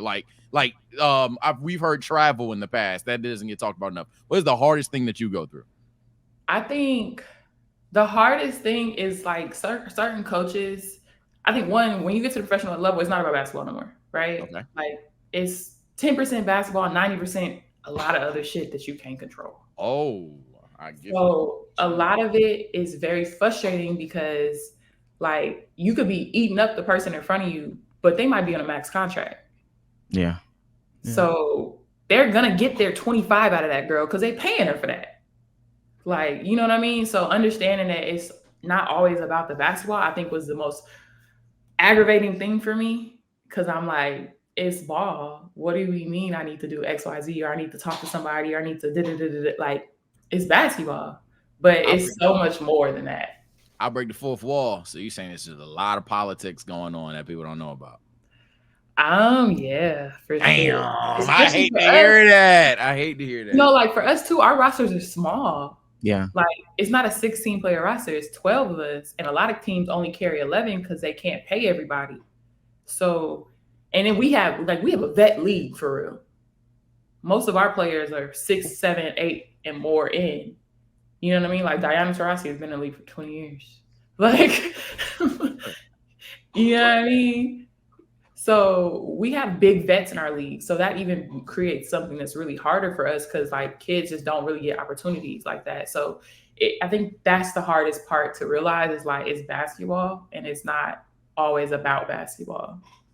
Damn. So then let me ask you this, because actually that was going to be my next question, especially as newer fans are coming into the game and they don't understand how X player can be waived and then brought back and then waived and brought back, hardship, 7-day, X, Y, and Z, LMNOP, QRS, TUV.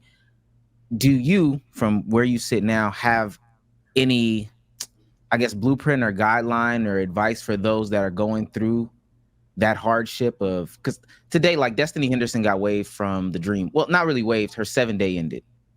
And so people are upset because she was in training camp, out of training camp, Crystal Dangerfield was here, et cetera, et cetera. And I don't want to get too messy, but people are confused as to how that keeps happening. Long story less long, do you have any like blueprint or advice for those people that are going through that same type of in and out of the league situation? Be happy as hell. Like, you could be annoyed as fuck that they calling you for that 7-day, but when you get that call, I'm so happy to be here 7 days. Oh my God, that's 7 days, but you better look like you are on the yellow brick road. You better be as excited as hell, and you gonna get that second call, be annoyed because all right, another 7 days. Like, but that's the reality of it. And the way our league works is because a lot of teams don't want to commit because you only get 3 7 days. After that third 7 day, you gotta sign them or you can't pull them back.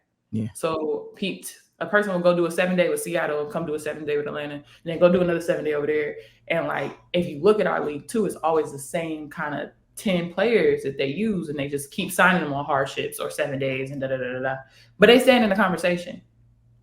And like, I would love a 7-day. I ain't gonna hold you. Like, and as arrogant and big as my ego is, I take a fucking 7 day because I want to be in the league.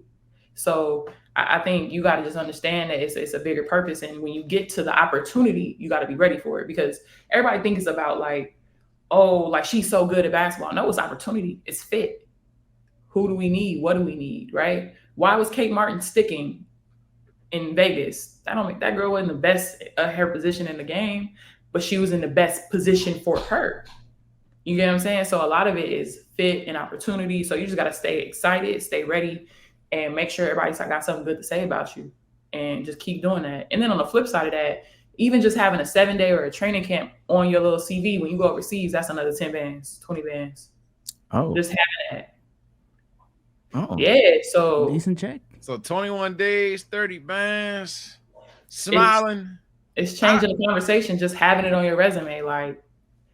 Because you're a winning commodity at that point. Even if you yourself at that point in time feel like you're not, you truly are. At least if anything, you have to move knowing people got their eyes on you. So exactly. I hear that. Okay. So you went overseas after your first year in the league. So what are the differences? Because in that same year, we're talking 2016, college, like you said, in less than 20 days, you are in the WNBA, get a little Olympic break. And then at the end of the year, you are overseas. What was that transition like? I mean, this is a big year. And what are the differences between college, the WNBA, and overseas? Yeah, so I'm a brat. So I was married at the time too. And my husband was still in school because he did a 5th year, he played football. And so like after my WNBA season, I went home and I was like working my regular accountant job and being around my husband and stuff.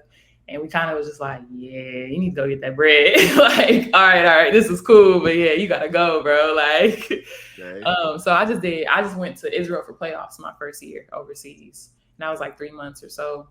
The difference from college to the pros is everybody is good. Like that 15th, for us, 11, 12 person off the bench is good. They're still good. They're just not playing. like the other day we saw Sydney Colson. She doesn't play for Vegas, but she came in and made a huge impact in the game. You know what I mean? Like that's everybody's bench. They're just not playing those players for whatever the reason may be, but they're still very good. The same way you was everything for your college team, they were too. So I think the biggest thing is understanding, like, you got to read the second page of the scout in the pros. Damn, I like that. They coming and they gonna randomly play that person that you decided you wasn't gonna pay attention to, and she gonna eat you up and you gonna feel stupid. Like, You got a name? Like who's the name right now that ain't playing? But I swear if they were, it's over. man, Alyssa, talk about coming out of college. Alyssa Willie. Yup. That's his guy. That's Oh, but she's not getting no burn on that squad just because her position is stacked. Yeah. You know what I mean? And it's funny how you think about how when I'm talking about opportunity, if Angel, they hadn't traded for that pick for Angel and Angel went to Minnesota, her whole career would be a different conversation. That's true. She wouldn't have played in Minnesota. She wouldn't have been getting 35 minutes in Minnesota. It's true. That's fair. And that's the reality of like fit and situation. So I think, and then it's just not a lot of time in the pros. So in college, you got 3 hours of practice. You got a whole off season together. You got summer workouts. So you have probably 2-3 months to learn the plays for real. In the pros, you got 2 weeks to learn the plays. Like, that's it. You got 2 weeks of training camp to learn the plays. And it's really not even 2 weeks because you're going to have your first preseason game the first day, the second week. So you got to be able to lock in and pick stuff up quickly because we only going to be in practice an hour and a half. You might have a coach that does 2 hours, but we in and out. Like, so you got to be able to pick things up quickly. And if you don't, you got to be able to say like, hey, can I meet with you later? So you can explain this to me because I don't get it. And then overseas, so the pros, I am a professional role player. Like I've been a starter maybe out of the 4 or 5 years I played in the league, I was a starter maybe 2.5. But for the most part, I was off the bench 15, good day, 25, 30, but off the bench for real, right? You scouting for me, but you ain't really worried. Come on. Nah, you're getting 25. You a problem, you getting 25. But that's not every day though. It was a good day. I got the 25. You feel me? So, like I'm still second page of the scout, but I was top of the second page. You know what I mean? Like page 6. Take your wins when you get them. Take the wins when you get them. I'm about to say that's a dub. That's a dub. Not a lot of people can say that. But so like in your mind, like when you're in the league, I played for 3 teams, 5 coaches. So every year you look at my film, I look completely different. Because for me, like I wasn't that guy that was gonna come and be like, this is what I do. Especially because I was a defensive player early on. So I played differently offensively in every system I played in because the coach wanted me to do something different. And so you may have that mindset of like, I'm gonna do what the coach wants, and you go overseas and they don't care what you do, get a buck. Like I'm paying you, you're gonna play 40 minutes. I don't care. ISO. Like we don't care. Give her the ball, bro. She's shooting it. Like this past season in China, they was like, stop passing, bro. Stop it. Shoot. Damn. It was like, no. Shoot. Like, I'm like, bro, she gotta shoot. Hey. So like the mindset has to change drastically once you leave the league and go overseas. Cause when you overseas, you really like, that's where you perfect your game for real. Like all the stuff you working on in practice and your workouts, and you get to the league and they're like, shoot layups. You go over the seas and it's like, nah, bring the ball up, push the ball, pass, like work on that between the legs move you had that you knew you was never going to do it again. Wait, like, why do you think it's that way? That is very interesting. Is that a play style thing or? When you go overseas, they're paying the American. Like we're paying you to carry our team. Now, depending on like the level of league you're in too, right? If you're on a Euro League team, right, you're going to have 3 or 4 Americans. So you could kind of tone it down because now you have to play with other great players. But if you're going to China or Mexico just added more players, but last year it was like 2, 3.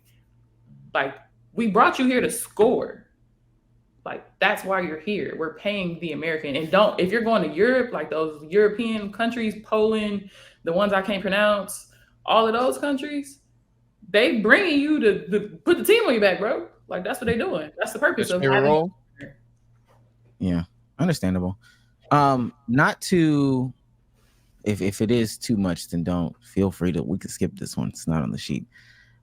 Chicago has a name for itself as far as like facilities go and treatment go and players go and stuff like that. How was the experience in Chicago versus going overseas and how they treated you?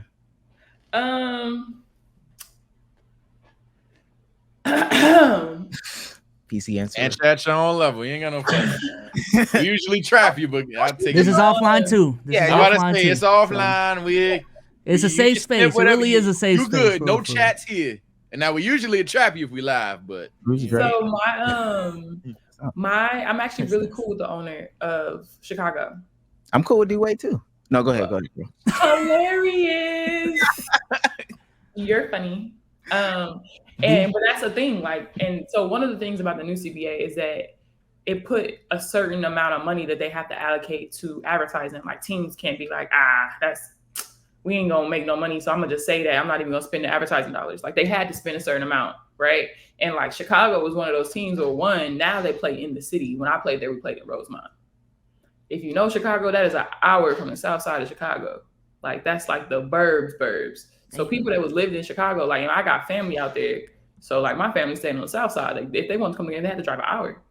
And that's not even counting traffic for real. Like it was literally an hour away from the city. And then like you be downtown and like they don't even know we have a WNBA team. You know what I mean? So it's a very big difference. And then so for me, like I left Chicago and went to Atlanta.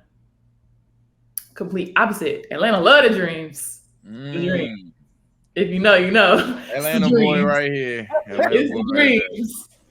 Atlanta love the dreams. Like everybody know we got a WNBA team. Like everybody comes to the game and like they didn't have their own practice gym. Like they use before they had their own gym. Like now they do. But when I was there, we didn't have our own practice gym, but it was just a huge difference. Like when I was in Chicago, like the rookie had to carry the bags and I was the only rookie. So I'm getting off. Is cartoony real?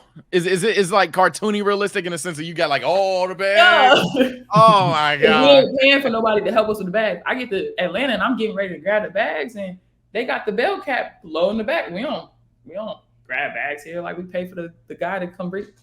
What? Like, oh my! Like I get to Atlanta, I'm like, yo, this apartment is crazy. Now, don't do them wrong. They've done a lot better. Everything takes time, you know what I mean? But that is why why everyone leaves Chicago. I too asked for a trade out of Chicago. Well, you broke somebody's heart. I'll say there is one. Our designer in the background. Our designer's Chicago, in the back. And he's going crazy. No, because he asked we were in the conversation earlier, and he was like, "How come people are killing Marina today?" Like, it just irks me because who knows what could have been going on. So actually, you might have, I asked for a trade too, but I asked for a trade because of the coach, not because of the city. I love the city. The city loved me. Like I was back in Chicago's training camp 2022. It was great. Teaspoon, if you're watching, see you soon. I just spoke that into existence. She's not calling me, but it's okay. It's okay. Call her. Life's short. Life's short. Now wait a minute, because Renee might get there. Let's move on to Atlanta a little bit. What I know you talked about the apartments. I know you talked about the just treatment overall and stuff like that. And the overall city loved the dreams. That's besides the point for me now. If you remember, best restaurant in Atlanta. Really want to know about the wings. If you remember. So I did at one point want to do like a summer wing tour where first of all, mind you, I bought my first house in Atlanta, South Side, Mount Zion. Mount Zion in Cleveland, you feel me? I don't own it no more. RIP to a real one. But I did buy my first house in Atlanta. I loved Atlanta. Like Atlanta was like I loved everything about Atlanta. I loved the team. I enjoyed playing there. Like all of it was dope. I got traded unknowingly out of Atlanta. Walked into practice and it was like so. No heads up, no nothing. Just food wise, not a key card didn't work. It's really it's a mom and pop spot. Like they used to be right up the street from my place. Like it wasn't even nothing crazy. Like I feel like that's what Atlanta is. Like you feel me? You just be going down the street. Thumbs Up Diner on the South Side, my favorite spot.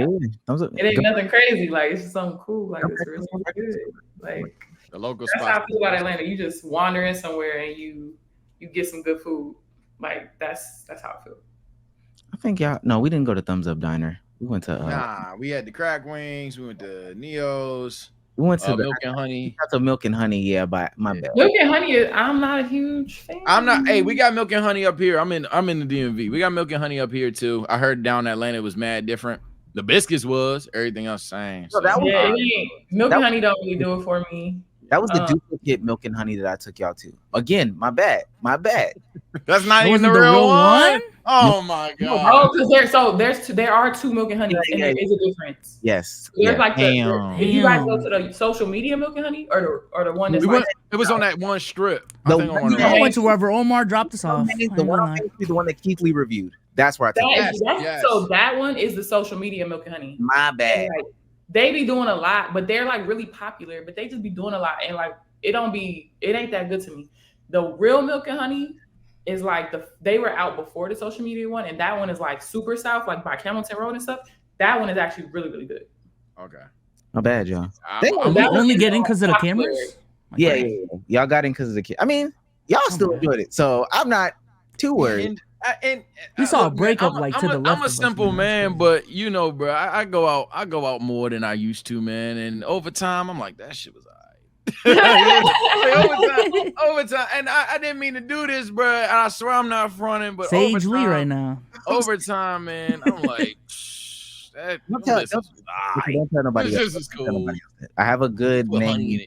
I have a good name in the streets as far as food recommendations go. Don't tell nobody else that. I promise you. It's gonna be a problem. Okay. Let's shift to some more modern stuff. You as a player today, you as a person today, how do you feel as if you are more prepared for the WNBA today? So today, I think I'm way better than I was when I put the game down. Ooh. I'm way better than I was when I put the game down. That's why I'll be so frustrated because I just need opportunity. Unfortunately, I'm on vet men, so a lot of teams don't even have the money to bring a vet in. And then on the flip side, you know, like just like you would think they want to spend money on somebody younger that they don't know, give somebody a new opportunity, and that works against me. But you know, I ain't gonna say that I'd be cold today, but it's a little breezy in here. Oh yeah, okay. So hey, you started a lock this time. Yeah. Surely. Nah, if I had an opportunity, that's the thing, and that's all I'm looking for. I'm excited about an expansion next year, because I just need opportunity. It ain't a question about the work or the game. Like I just need opportunity. So what's the biggest improvement you think you made? I know that's a very niche question. Dribble now. Okay. Got a little bag too. All right, hold on. I called my dad. Tight him back there. With the moves. I called my dad. I was like, Dad, I could dribble. He was like, you always could dribble. You were just too scared. And I'm like, well, I ain't scared no more. I was like, I can dribble. I'm with it. I've always had a good shot, but it's like way more consistent now. Yeah, I just got a little offensive bag. You feel me? I used to have like the cute little purses with no money in it. Offensively, what is it now? Hey, Santa Claus! You know, like I got ho. Yeah, I had a rookie carry it. I feel it. Okay, so you talked about the expansion. There's been a lot of things growth of the league related this year. A lot of things, so many things that some people can't even keep up. Can you just touch on some of the things that you've seen in the past couple years that you know have really made you as a professional, as a lover of the game, as an advocate of the game, just kind of smile internally to say like, we're here, we did it. This is what we've been waiting on. I don't know if you guys know KEVONSTAGE. Yeah, he does so many WNBA like skits and stuff now that are not, the WNBA isn't the butt of the joke. I've always said like we've just never been cool, right? Every mainstream TV show, SNL, Family Guy, Blackish, they've all had jokes about the WNBA. And the WNBA has always been like the butt of the joke. And I think in the last couple of years, we've really seen like culture is fucking with the WNBA now. You feel me? Like it isn't something that's, or I'm gonna make a joke about it or a gay joke or whatever. Like it's like, nah, like I like it. I want to be around it. I want to see it. I want to support it. So I think just seeing how culture has shifted in our favor is amazing to witness. Like, I love seeing Angel on Shade Room. Like, that wasn't no WNBA players on Shade Room. You know what I mean? So, like, I think just seeing the way they have star power and like whole Nalissa and Dejanay having their whole little relationship go crazy. Like, it's cool to witness, and I love seeing that because I think that's always been our like one of our big detractors. It's just we weren't cool, right? Nobody wants to go to a WNBA game, right? So I think seeing how culture has really moved and shifted and accepted us is amazing. So I think, I thought you were done. no, go ahead. So as you mentioned, it's cool now. A lot of NBA fans are trying to get into it. What is the main thing you would say to an NBA fan? Like, hey, keep that shit over there. This is not the W. The W has something different. What is one thing that is drastically different? Everyone is very, very skilled. I think for the most part. But generally speaking, our players are really, really skilled. We play a more fundamental game. Our game's like passing. We shoot a higher percentage. We shoot really well. But I think mainly like it's just don't come over here mansplaining. Like I was gonna ask you about that too. You new here, bro. Like don't come over here talking about she's the best WNBA player, nigga. You watched 5 games. Shut up. Like. Yeah, I was gonna tell people, look, I will never act like I am a historic figure of the WNBA fandom. I will watch what I watch. I'm gonna enjoy the show, man. And over time, when I build up the hours watched, then I will have these diehard emotional takes. But y'all be crying about a player that you've seen play literally twice, and they played way more than 2 times, mind you. But that's it. And I guess that's the frustrating part about the influx of new fans. Is that like they're coming in like they've been here, right? And I think also too though, one of the things that is the biggest juxtaposition between the way the NBA covered and the WNBA is covered. The WNBA has always been very covered by basketball. Like it's never really been about outside forces. It's never been about the drama. It's never been about the players. It's always been really about basketball. And that's also kind of why we haven't been able to push forward too, because like everybody don't like basketball, but everybody likes the drama. Like the NBA is entertainment. Like, yes, there's great basketball, but the storylines are what gets people that aren't into basketball into the NBA. And I think now that's kind of been the biggest clash is because we're not used to having outside storylines. We're only used to talking about basketball. And a lot of that is a protection thing too, because, you know, a lot of our players do identify as LGBT letters.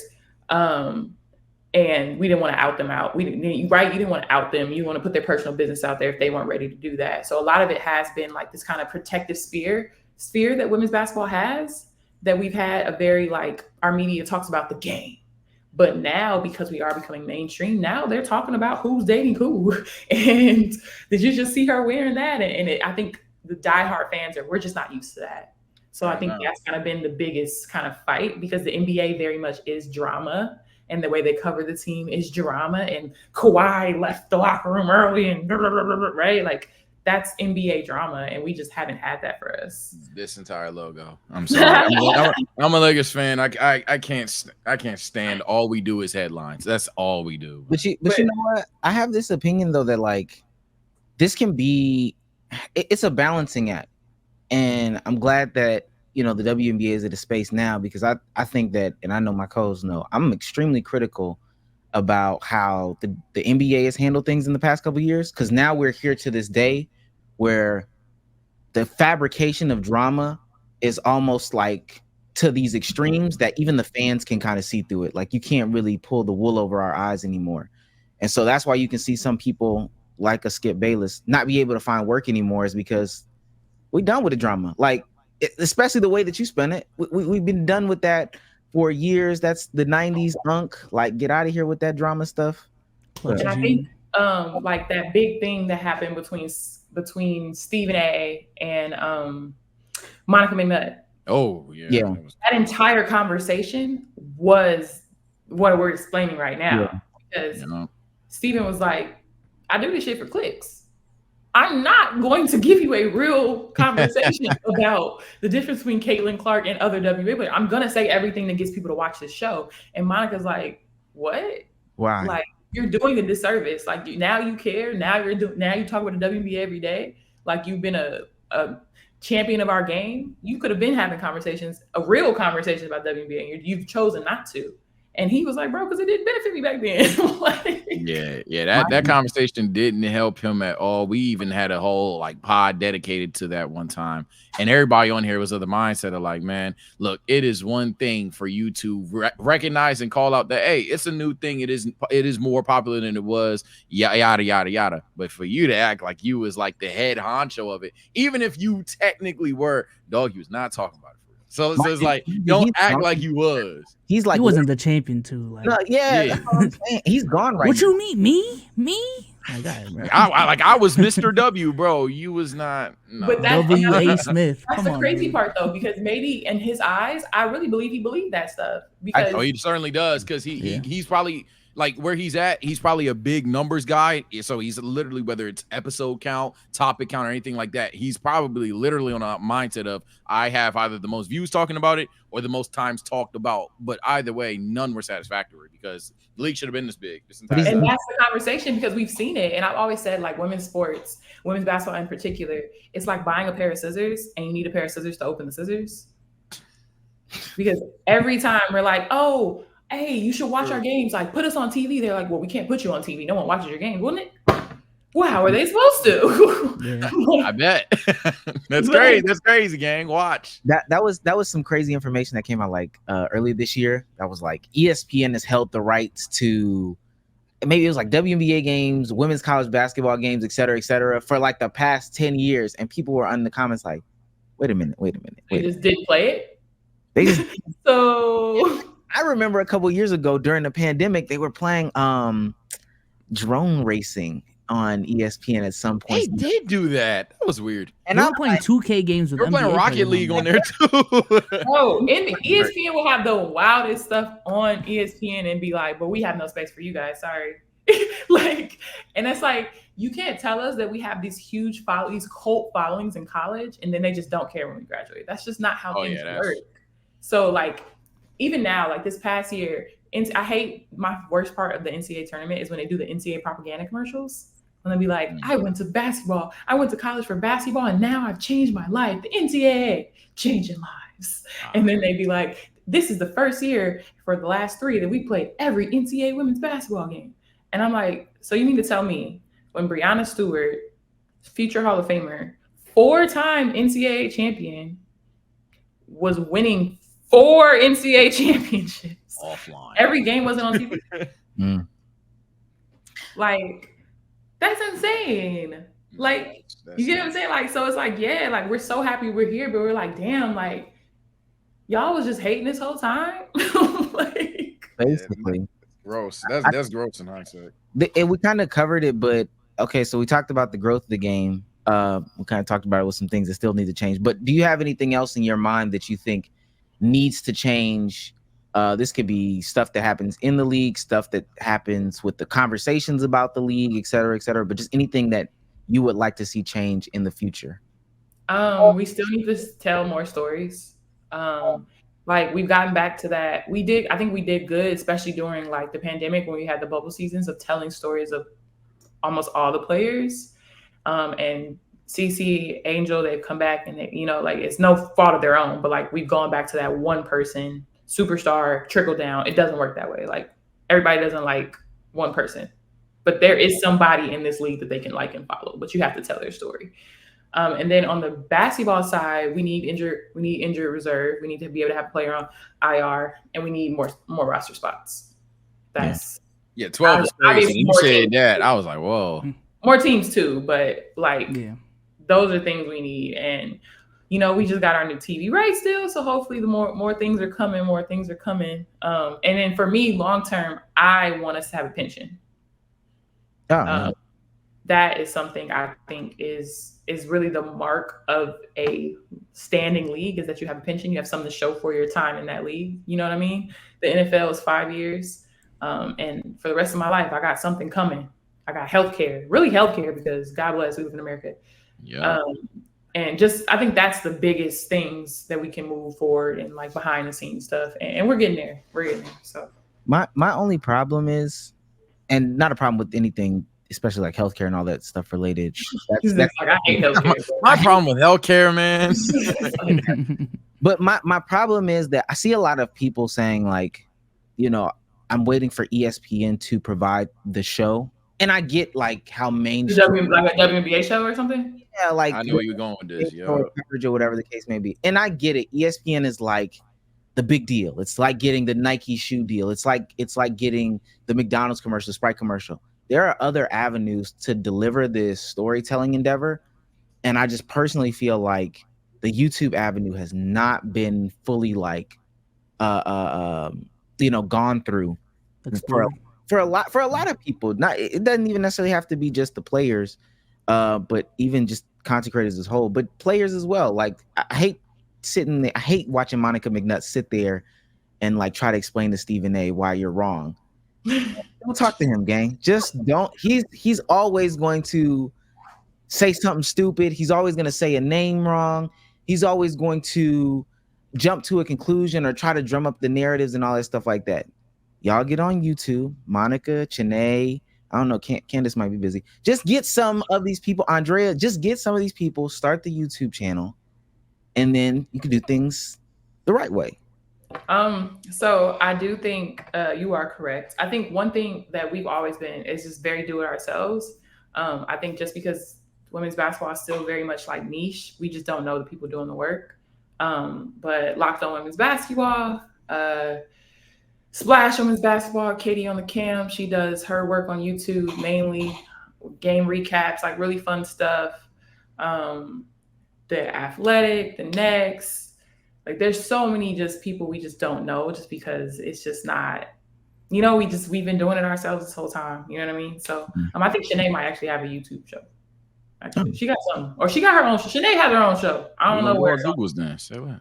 She got her own show though, but I don't know what it's on. But I feel you though. Like I feel like that's kind of been our fan base has been like, we gonna do it ourselves anyway.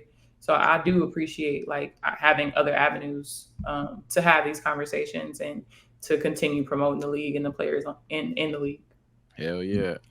I'm sorry. I don't want to recycle old points, but I want to go back to the mansplaining thing because there's an obvious elephant in the room that I want you to like dunk on or even potentially shock me and be with. You know a lot of the guys that don't watch the WNBA at all, like zero. They'll say, well, why don't you watch it?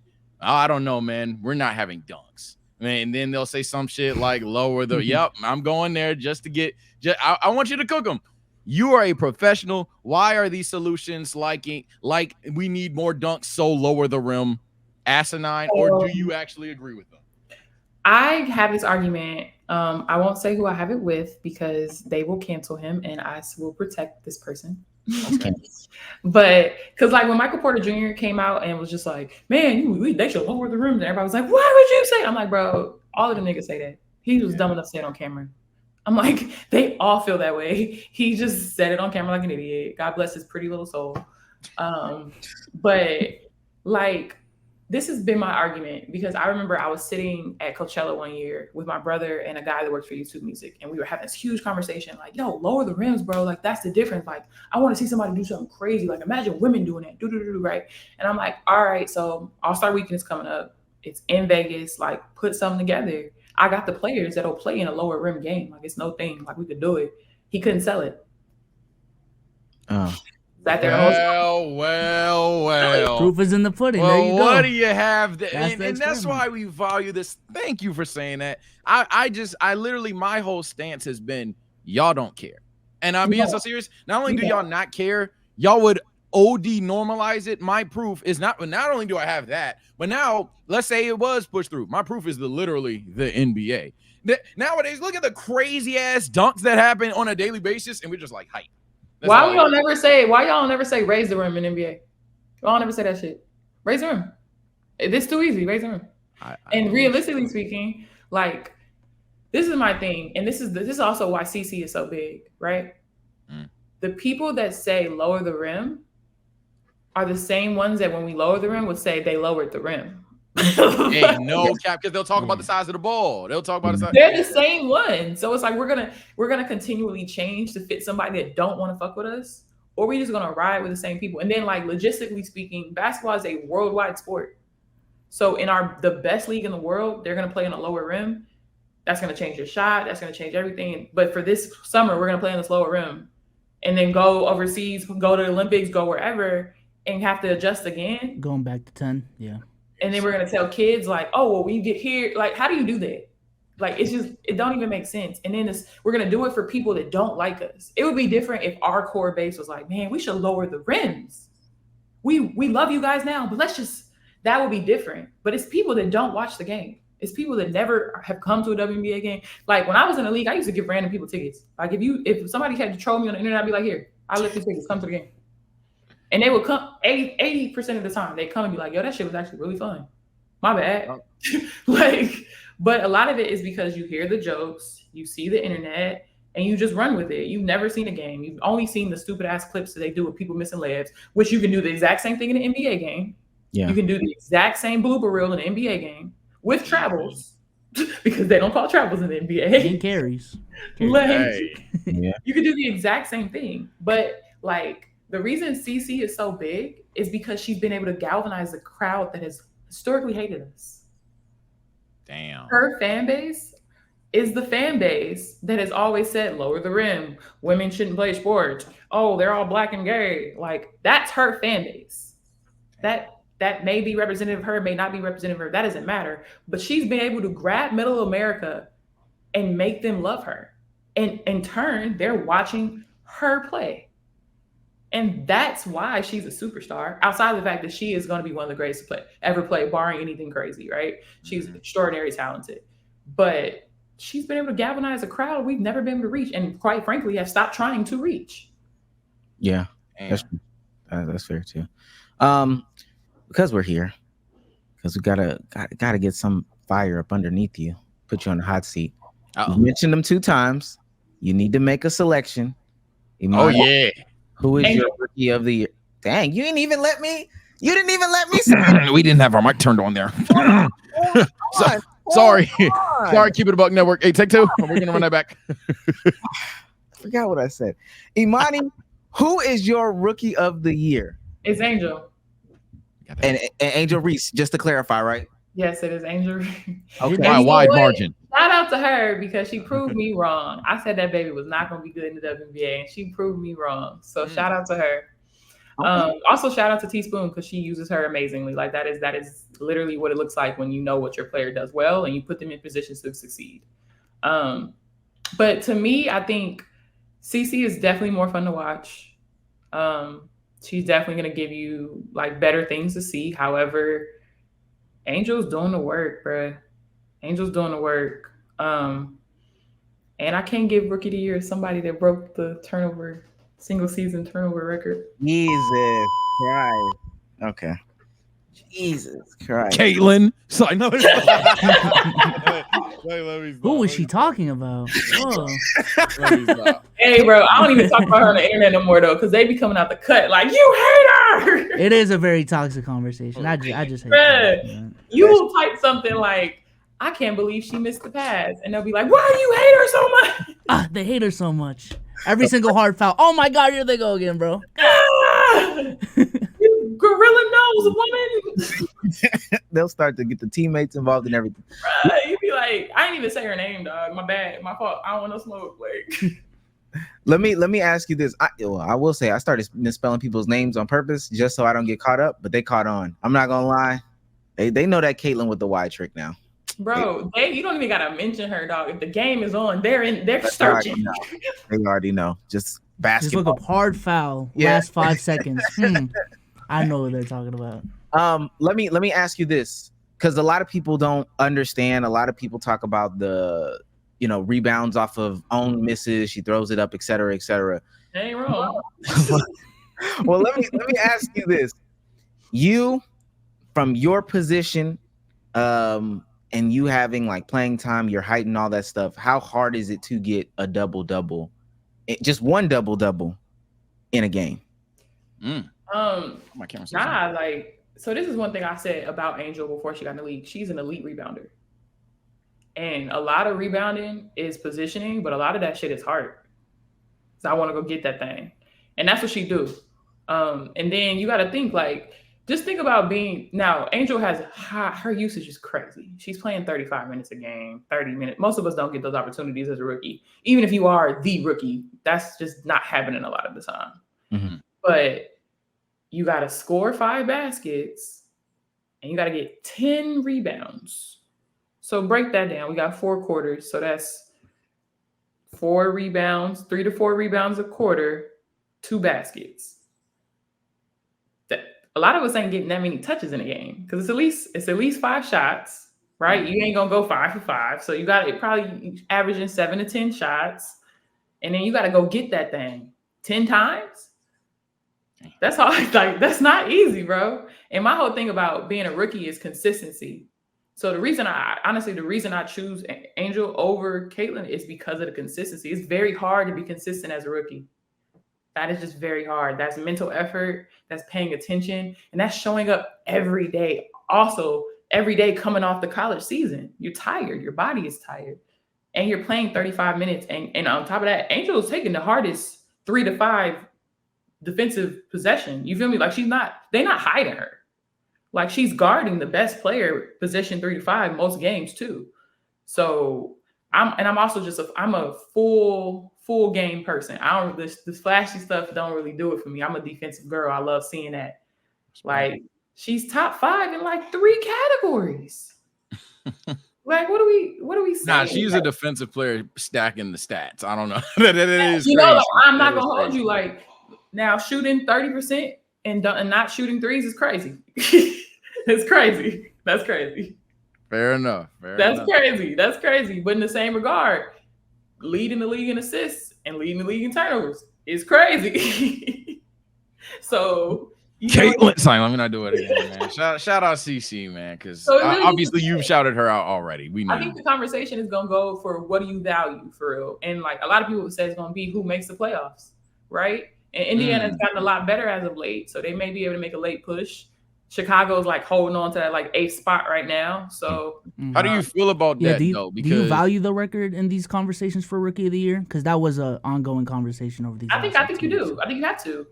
I think you have to. You can't, because it's very easy to be great when nothing matters.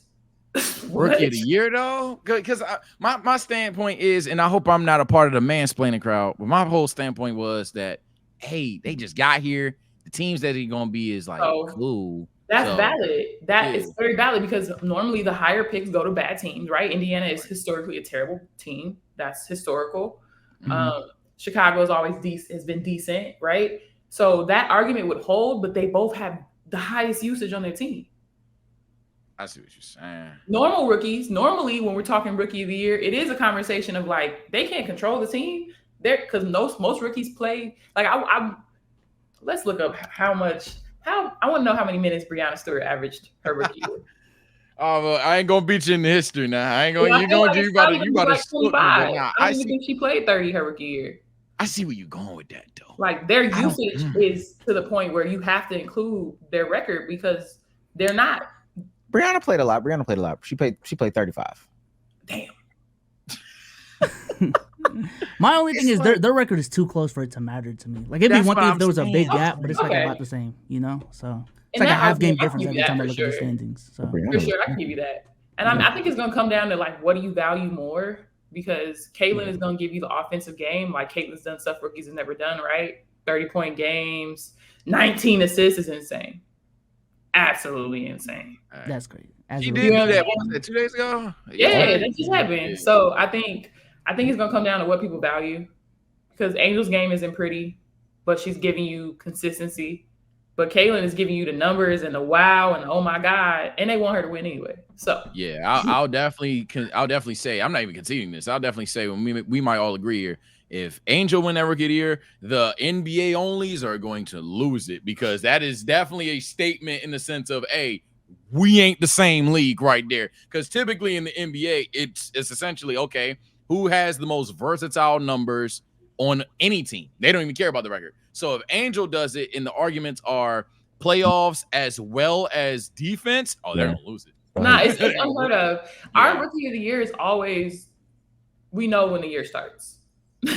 Like fair enough. Our Rookie of the Year is always very much we know who it's going into. So if Angel manages to win Rookie of the Year, that's gonna be earth shattering because it's Caitlin's. Yeah, let alone, it's supposed to be, as you said. You get what I'm saying? Like we don't do that either. It'd be the person that's supposed to win it, unless it's a year where like the year Michaela Onyenwere, I'm sorry for messing up your last name.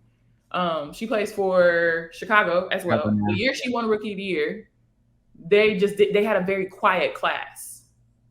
So it really was who's best, because her entire class was like, oh, it's just one of those classes. We'll see what happens. It wasn't nobody really coming in out of that class with hype.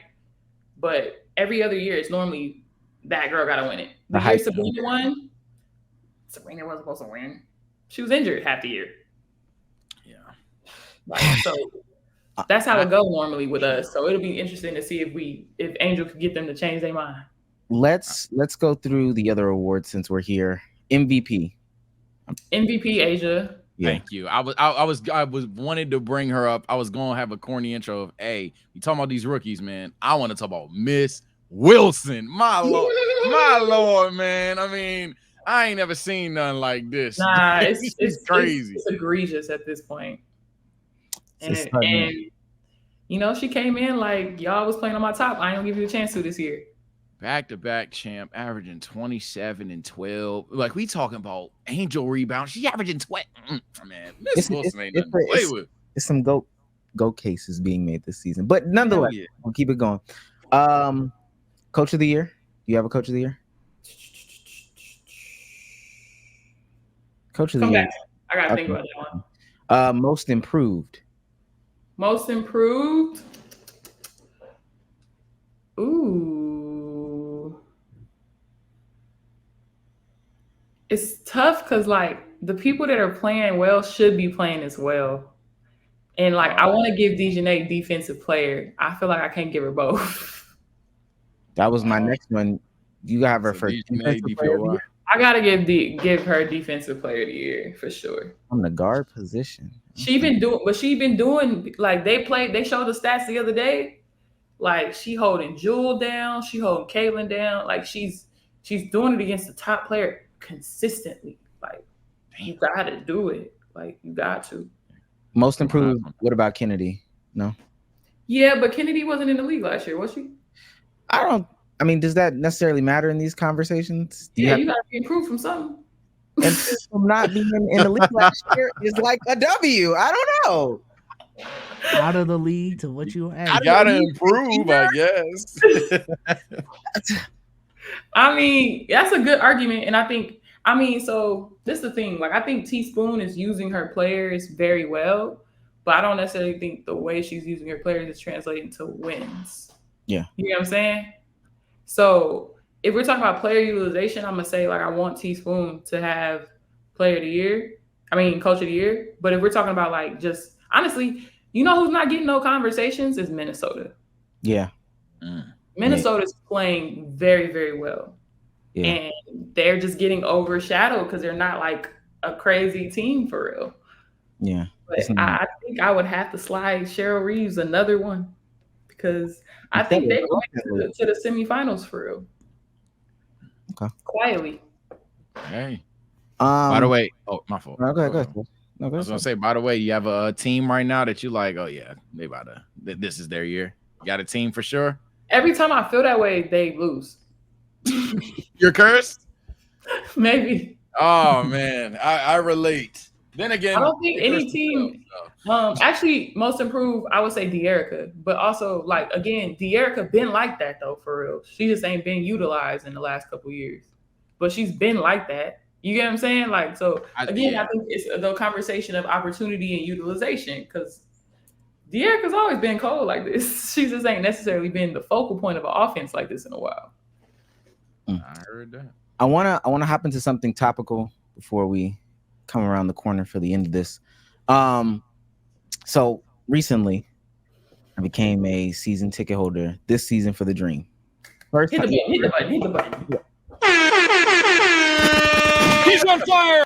He's on fire! Nah, he be there every time posting these goddamn screenshots, floor seats, all that extra shit. He be trying to flex for no reason. We just be chilling. Hey, I'm at the game. What the fuck? I'm not gonna be there tonight, y'all. Yeah, I'm not gonna be there tonight. Now, mind you, I just got some money, so we in there we're gonna be somewhere. I was gonna be somewhere this summer, but nonetheless, the renewal period for season tickets has come out. Yeah, is yours crazy too? tomorrow. I figure out tomorrow.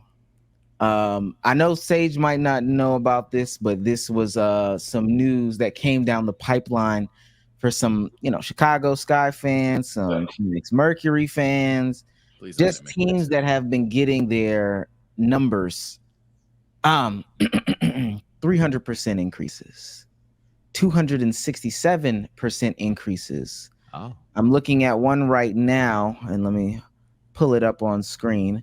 This is from Screen Bree. Shout out to Screen Bree. 1,500 to 6,000 for the season. Jeez. Damn. And you gotta make it drastic. You just gotta. Yeah, no gradual increase. I got somebody else here. Grizzly Bear 14. Shout out to her. Season tickets went from $268.80 to $985.60. I wanted to know if you had any. Again, you cut all this stuff out too, but I really wanted to know if you had any thoughts and opinions on such a drastic increase so fast. Yeah, I think. You remember when COVID happened and like Delta was flying. Like I went to Africa during COVID because Delta had a first class flight to Africa and it was about 1,500. I was like, oh, I'm going. I'm out of here. And remember when it came back and everybody could travel and Delta was charging like $700 to go from Austin to like Oklahoma, like yeah. They was getting that's where we at right now. We in that get back season right now. Like you got to think because the person that posted 1,500 season tickets, right? They probably was in a lower bowl, right? Like you can't even get into an NBA game for. You can't like because when I go to the NBA games, I go for free because shout out all my people that play in the league, and I'll be looking up, and I'll be like, why would you do that? Why would y'all not just stay at the crib? Like, why would you want to come do this where you up there, you can't breathe because you so high? Like, why would you want to do that? But you can't breathe. It's just supposed to be the no, because you be looking up there and they be up there with oxygen masks up there in the altitude for real, like coughing and shit. I be thinking like, why would you do that? I look at the jumbotron more. Some games. Yeah. I've been in the nosebleeds once. I'm over here trying to cape for them. Hell no, I never do that shit again. The Boys and Girls Club tickets, no cap. Like, what did you do? I think that's the reason I went one time when I was a kid. I was watching the Bobcats and the Wizards play, so it couldn't have been when I was a grown ass man. Hell no. So I feel like we've had our ticket. You've been able to go to our games for $50. Yeah. You know what I mean? Like, and I think that's the down part about like expansion and popularity. Like, now, do I think this is gonna stand? No, I don't think that. I just don't think we are there yet to be able to be like, yeah, we're gonna improve. We're gonna move 300 now. Vegas, for sure. Vegas selling out. Vegas ain't got nothing to worry about. They probably wouldn't I know. think for everybody else, they're probably going to like next year probably lower it back down, and it's probably going to be like a yo-yo effect till they figure out what it looks like, what the demand looks like. But that's what happens, and that's the sucky part. And I did that. Let's say I went to a WNBA game, and because I don't like going to WNBA games yet, I can watch them on TV, but I can't go. It be feeling a little too like I'm a fan. Fuck y'all. No. I was about to say, is it because you want? But yep, there it is. Yeah, nah. So, but I'll go if my family's in town. Like, I'll be like, all right, I'll pull up for you. And I went to a game and like, normally I pull up to the WNBA game. It starts at 7:30. I get there at 7. I can't find a parking spot. It's a line outside. Yeah. It's hella people. I mean, gatekeep the shit again. This is crazy. I was like, this is like an NBA game. Gatekeep it again is so crazy. Hey, so bad, bro. Hey, like, I let anybody judge me when I go to a game. Nah, I'm Uber. Hell no. I hate that parking. I cannot. I'm in DC. Nope.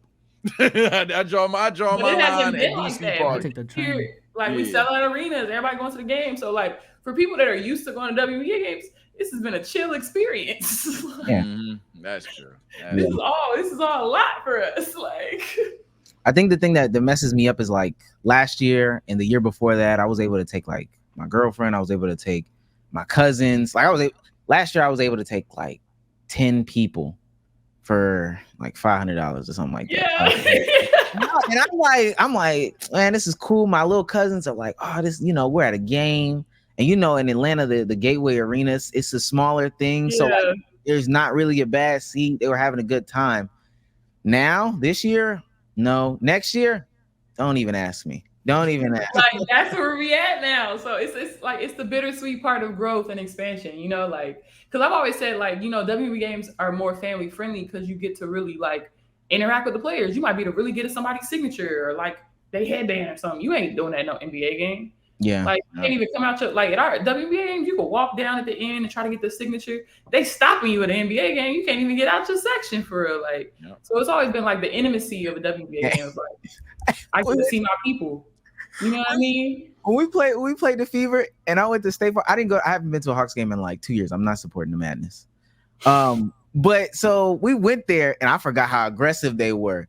No matter where you move, you could know where your seat is. Like you could dead ass know where. I could have went down, came up to get something to drink, go to the bathroom, come back down. You're showing that ticket again. Don't worry about. You either gotta have a wristband on, or they need to see that ticket again because they not letting not a near soul. Anywhere they're not supposed to be. Don't worry about it. They be really taking that shit serious. I've always said like the WNBA games was funner just because you had an opportunity. If you wanted to stay after, you could get a signature. You know what I mean? Like you don't got that in the NBA. And I think now like our league is growing, so those like things we probably taken for granted or really enjoyed are kind of leaving the game. So I think it's gonna be interesting to see over the next couple of years how we continue to keep that beautiful part of our fan engagement going, because I think that's something that really just separates us as a professional league in general. Like DC got the brunch games, which is crazy. With the mimosas. The brunch games is crazy. That's all it is up here, man. Look, I give ATL a lot of stuff, but if there's one thing DC got, these damn brunch spots, brunch everything, brunch football. You don't do that. We will out bruh. Y'all not trying to go mimosa for mimosa, bro. Y'all not trying to do that, bro. Y'all not trying to do that, That's what it is, bro. I used to hate living in Atlanta because I would want to go get like I'll be in some sweats and I'm like, man, let me go pick up the food. I don't feel like getting it delivered. I go in, somebody's twerking over here. It's a DJ, bro. It's Tuesday. I'm saying y'all dance too much. We just sitting at the table drunk. Dance. Y'all too much going on, man. Damn, like you bringing out hookah. Why? Hookah at 11 a.m. At 11 on Tuesday. Like, what we got hookah for? You go in there. Dang, don't nobody work? Mind you, you off too. You're not working either. and then they have a reason. Well, it's hump day hookah. Like, what are you talking about? What the hell are you talking about right now, bro? Hump day hookah is insane. Hump day hookah? Oh, that's a Wednesday. You never did the hump day hookah? Hump day hookah. Let's get into these silly questions before we get into the serious questions. Before we serious it out with the mental health stuff. So I watched the interview of yours, a little sit down. They asked you some questions off screen. I think you answered them. I found a problem. So you don't do short kings? There's no such thing as a short king. Whoa. That means one of two things. That means one of two things. Hold on. What do you mean? If a man is short, he's not a king. All right. Ladies and gentlemen, this is a good. Oh man, she's lightest. She's lightest, man. Did this in the beginning. Listen. If Jesus was 6'2", he might have survived for real. Wow. I'm just saying, they might have believed him. What? This is crazy. I don't even know Jesus' Are you height. saying I've the never cross thought was about 6 it. feet? Like, what How tall was Jesus? Do you know how tall He was Jesus was? about 5'7". Oh my God. Whoa. Why you gotta be a twerk? Why you gotta be 5'7"? Whoa, Sage. Whoa, relax, gang. Look, Jesus man. was a respectable height. He didn't have forces back then like some of these other people. My fault. 5'7" is really That's when a you barefoot 5'7". Come on, bro. My bad. no uncomfortable seats on planes. He can ride in a Camry. I think Jesus had a good. He said, "Move on your own accord."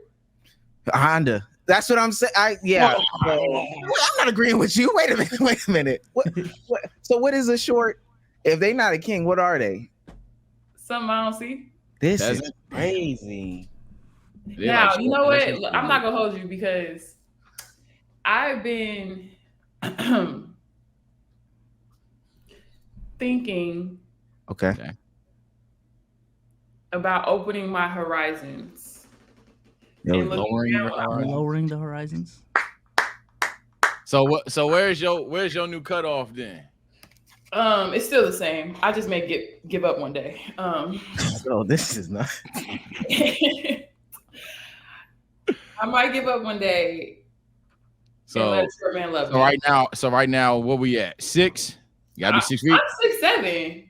That doesn't matter. What's the number? What's the number? Is 6'1" short too? I wear heels. Oh man. Good luck, gang. It's not unrealistic. Like, I'm supposed to walk around with you like you look like my kid. What are you doing? Why are you doing this? This is totally unnecessary right now. This is nuts. I wear heels too. Like, what are we talking about right now? Like, you can wear heels too. I don't understand. That's crazy.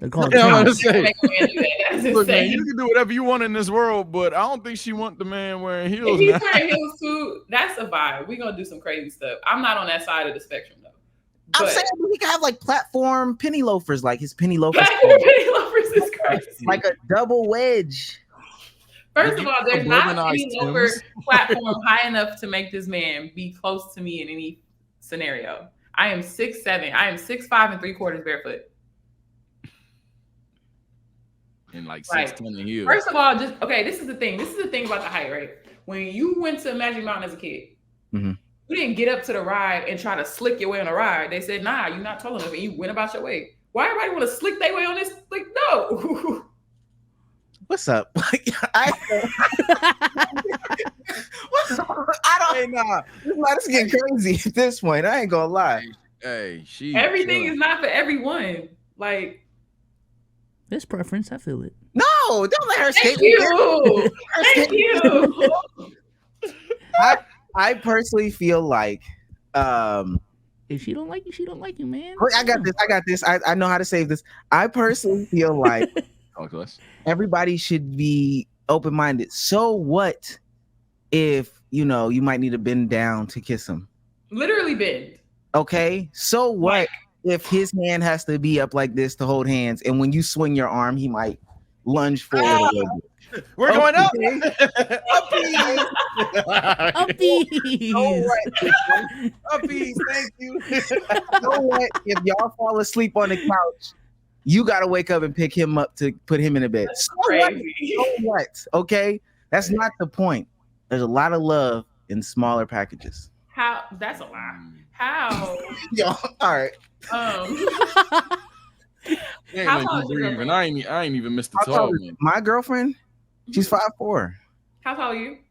I'm 5'8". I'm 5'8". Exactly. So I don't be, when a short man's like, I don't date tall girls, I don't be like, oh no, you should want to stand on your tippy toes and give me a kiss. No, I be like, that's bad. You know what though? This is my problem, and it's because I got issues. I got issues with taller women. Y'all know I got trauma, right? Because I was at one point in time I was engaging with a taller woman, and she used to try to do tall stuff on me like all the time. Like stuff would be Heisman you? No, like stuff would be in my reach, and she would be like, "Oh, don't worry, I got it." And I'm like, "This is just the third shelf in Target, gang. It's not like you act like it's 5, 6 up. Like, what are we doing?" And then she would have to stretch. So if we both had to stretch, let me stretch. Let me get a stretch. So what if my shirt is riding up? I don't care about that right now. Let me get it. I feel like this is crazy. That was crazy. Okay. I personally just feel like, this is the thing, right? I want to have boy children because I have no want to make a 6'9" woman at all in my life. Like, I don't need to do that. However, what if I date a shorter man, fall in love with a shorter man to make small kids, and my daughter is still 6'8"? Now I ruin my life and hers too. I didn't expect you to make that. I swear to God, I didn't expect you to say that. I thought you was gonna say something like that'd be the selling point. I thought you was gonna say something like, I mean, that I could kind of see, but now it's like I didn't live life full. I did not. Yes, I gave up my life and the outcome was the same. I come from big ass people. This man I was not ready for that. Damn, I mean, hey man, I'm not gonna act like I'm the embodiment of Mr. Tall. I'm not as short, but I'm definitely not 6'5". Relax. You gotta relax. Because you got to see me after this. You got to. I'm not gonna lie. I'm not 6'5" and no shit. But hey. You gotta relax. Is your dad the same height as your mom? My dad is 6'4", my mom's 6'2". Damn. Okay. I was gonna say she gave it a shot. Nah, my mom dates short men. My mom believes in the short king lifestyle. I don't. So if they're not short kings, are they like just short beings? You like? To me, Princess? I don't notice. Like, I don't look down when I walk. Like, I don't even. They don't even exist. Let me know when y'all done with this. Let me know when y'all. Like, you know, this is the thing. Every time I'm like, you know what, I should open my horizons and date a man outside of my very specific type, outside of my comfort zone. God be like, there's so many more niggas in your comfort zone, and that's just hey, there's someone for everybody, man. I'm telling you so. You know what? If that's your standards, you live by your standards, queen, man. Listen, I tell people all the time, my soulmate is probably a short white man somewhere, and I'm never gonna find him. I think 6'5" men are terrible people. Let's go on to the next question. They have a superiority complex. They do. I wonder why. I don't know. They do. I don't know. They always have to. Anyway, I'm talking for my people. They be doing it. Should I talk for my people? Yo, so go to fuck it. I'm not letting that slide. Hey, I went to the Philippines last year. Ooh, what are these guys? Damn. Came back up here. What's up, y'all? How we doing today? You supposed to be a Filipino 6'5" is crazy. This is it's like Filipino 6'2". That's, you know what I'm saying. Dang, I can't get that one off. All right, next one. Is a hot dog a sandwich? Oh. Yes, if you're poor. Damn. You thought you had a friend? You thought you had a friend? Fuck no, boy. Oh my God. She said, yeah, you think that shit? You probably broke, but yeah, I guess, nigga. Get out, man. Serve sandwiches. Think about it. When you was a kid, you got the white bread, you got some mayo and some ketchup, and you fold that bitch up, and it was a sandwich. But when you got to like having money, you went and bought the hot dog bun. It's not a sandwich no more. But a bun is just bread. It's that's still a sandwich. Oh, it's meat, the bread, and condiments. That's the same thing. That's a sandwich. I said what I said. You 0-2, bro. She's fucking you, man. I ain't gonna lie. This one's more open-ended. It's a pizza or sandwich? No, a pizza? It's a pizza sandwich. Oh, because that's bread. Open-faced sandwich. Oh, that's tough. It's a sandwich if you in Chicago. Why Chicago specifically? Because deep dish got hella toppings and shit. Like, that's a sandwich. Oh, so you can't do no just pepperoni on that shit and call it a sandwich. Like, it be saucy and all that extra. It's a lot going on. But a regular pizza, like, I just think it's a pizza. Like, it's just a pizza. Deep dish be having like American slices of cheese. Never mind. Yeah, it's a lot going on. Like, that's a sandwich. That's insane. The actor you would want to play you in your biopic? Willow Smith. Willow Smith? Mm-hmm. I thought you said Will. I was like, why? Maybe Will. I don't know what my future holds. This is crazy. Okay, Willow Smith. I can see it. Your go-to gas station pickup, like the snacks that you're gonna pick up. We stopping at a gas station. I'm a white chocolate Kit Kat girl. Damn. And Reese's Sticks. White chocolate or sticks? No, they don't make white chocolate Reese's Sticks. They don't make Reese's Sticks. I don't pay sticks. Like, the Reese's Sticks are just the Reese's Sticks, but the white chocolate Kit Kat. I don't pay attention to white chocolate at all. So really? No, hey, I see you, my brother. White chocolate is insane. Yo, this is crazy. No, where'd you go? Oh shit, she like dope. Damn, white chocolate and really. Oh, I got for real. Oh, there you go. Oh, I thought you were trying to be funny. That's you said you like white women and we got kicked out? No, that's not what I said. Stop. Yo, you gotta stop. That's groundbreaking. Oh, I didn't know that. See, white chocolate. The milk side? Stop. Oh my God. Oh my God. I thought it would have been like I thought it'd be anybody, but oh man. I'm our internet disconnected. It does not matter. Edit this. Edit it. Nah, nigga, not you following through. He joined the milk crew. That's crazy. This is nuts. No bev? You ain't got no beverage at the gas station? My favorite soda is Squirt. Do they make that still? Yes. Oh, I thought they replaced that with Starry. No. Starry does not taste good. But if y'all want to sponsor me, I think it's amazing.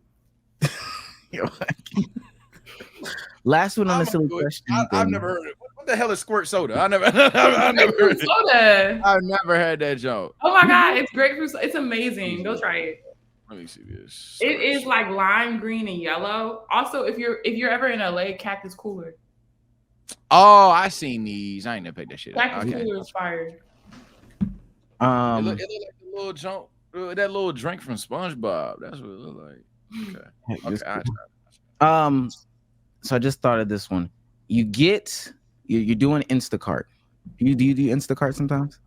I always end up with a male shopper, so I don't do it a lot. Dang, that was the question. You do Instacart, you end up with a male shopper. What do you do? You need to cancel the order. Damn. Because every time it's so what's the stereotype with male shoppers? It's the produce. They're bad. It's the produce. It's the produce. I ain't even gonna lie to you. They don't even make realistic like substitutions. Yeah. Like I asked for chicken sausage, he bought me frozen veggie sausage. I asked for chopped onions. He couldn't find the chopped onions. He tried to buy me a whole red onion. You don't. You say you can chop that. Like you don't even use red onions and white. Those are not the same things. Like they're two different. Yeah, onions. They have no concept. They really need to. I literally just tweeted this recently. Like ban all male Instacart shoppers. Like they should not be allowed to do that. I tried to be on the side B SOLZ, and then my girlfriend kept showing me it's a consistent thing. The substitutions are the problem with us. It's when they get produce that it's like the most beat up.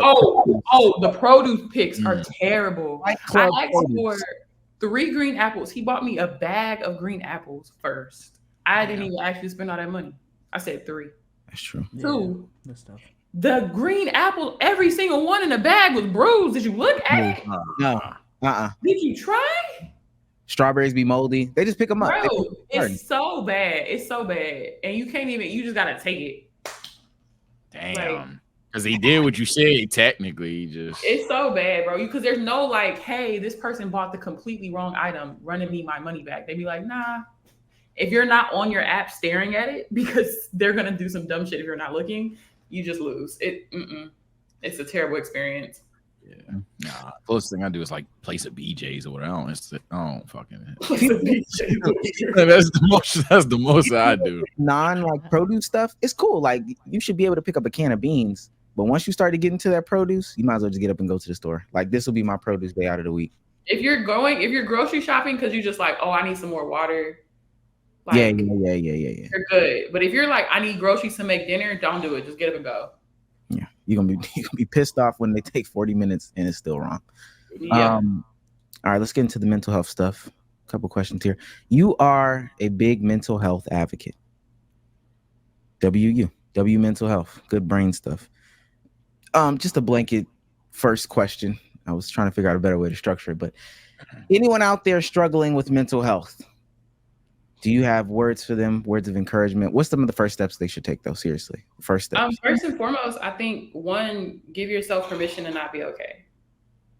I think oftentimes, specifically if we come from if we're people of color, right? We don't come from environments that have an open space to be like, I'm not good today. We just aren't built for that. We're built to, I'm good, I got it. Especially as men, right? Like you guys are not built to know it's okay to not be okay. You're built to just push through. And so first and foremost, give yourself the permission not to be okay. And then secondly, hopefully you have a close friend, family member that you can confide in and talk things through. And then if that doesn't help, seek help, right? I think oftentimes when we talk about mental health, we always talk about Western methods, talk therapy, psychiatrist, medicine, which is great. Don't get me wrong. I take my meds daily. However, there are so many other options, touching grass, as the kids say, right? Yoga, just other arts and crafts. There's so many other outlets you can have to help your mental health, and it doesn't have to look like the way people say it needs to look. It just needs to be something that gives you space to feel and process your emotions. How do you think that we as a people can help fight to you'll fight the stigma surrounding like mental health issues? Go ahead. My big thing is just being honest. I think when we talk about mental health, it's always like, oh my God, she's going through a crisis. Like, no, I'm batshit crazy. I'm bipolar. It'd be like that. Like, it's okay. It's fine. Like, I have a therapist. I take my medicine, and I'm A-okay. Like, it is something I do. The same way if I was a diabetic, I would take my insulin. Like, it's the same thing. And I think the more we have conversations where it isn't such a big thing, it's just open discourse, the easier it is for people to talk about it. We all have mental health, whether we have a mental illness or we are just struggling at this point in time, or we are perfectly fine. We all have mental health. We just have to figure out where we fit on that spectrum. And I think the easiest way to do that is just having honest conversations about it. Okay. And then last thing, I read your Players Tribune article. And I thought God bless. Yeah, I thought it was good. No, I thought it was good. One of the things that you talked about was labeling and controlling your narrative. You said, quote, "There's so much more to me than this one label." What are some ways that you found helpful in controlling your own narrative? Man, that ain't the story. And it's something actually I've learned later in life as well, just professionally. For me, like at some point, I'm a survivor of sexual abuse. At some point, I needed to be able to say I was a survivor. Like that was a word I needed to cling to. Yep. And then I got sick of saying survivor because like, fuck him and everything he stood for. Like, you don't get to like be a part of my story. Like, you know what I mean? Like, you don't get to be a part of my story because that was just one part of my story. It's not even like a whole chapter. It's not even a huge part of it, right? There's so much more to me and who I am than this one tragic event. And I think oftentimes we get stuck in like the drama and the tantalization of all of these things that we forget that there's more to ourselves. And for me, like, I don't need to still be hanging on to that title. And so I wanted to make sure when I tell my story, and even now when I tell my story, that it's not a story of like sadness. It's a story of like, wow, this happened. But look at all these great things I've still been able to accomplish and the person I've still been able to become despite these things, right? It's just something that happened. And unfortunately, it's something that happens to 75% of us, right? Male and female. And so being able to understand that like there's more to my story, there's more to who I am as a person than just my trauma, I think is very important. And then the flip side of like controlling your narrative, even like when I was younger, I never really cared what people thought about me.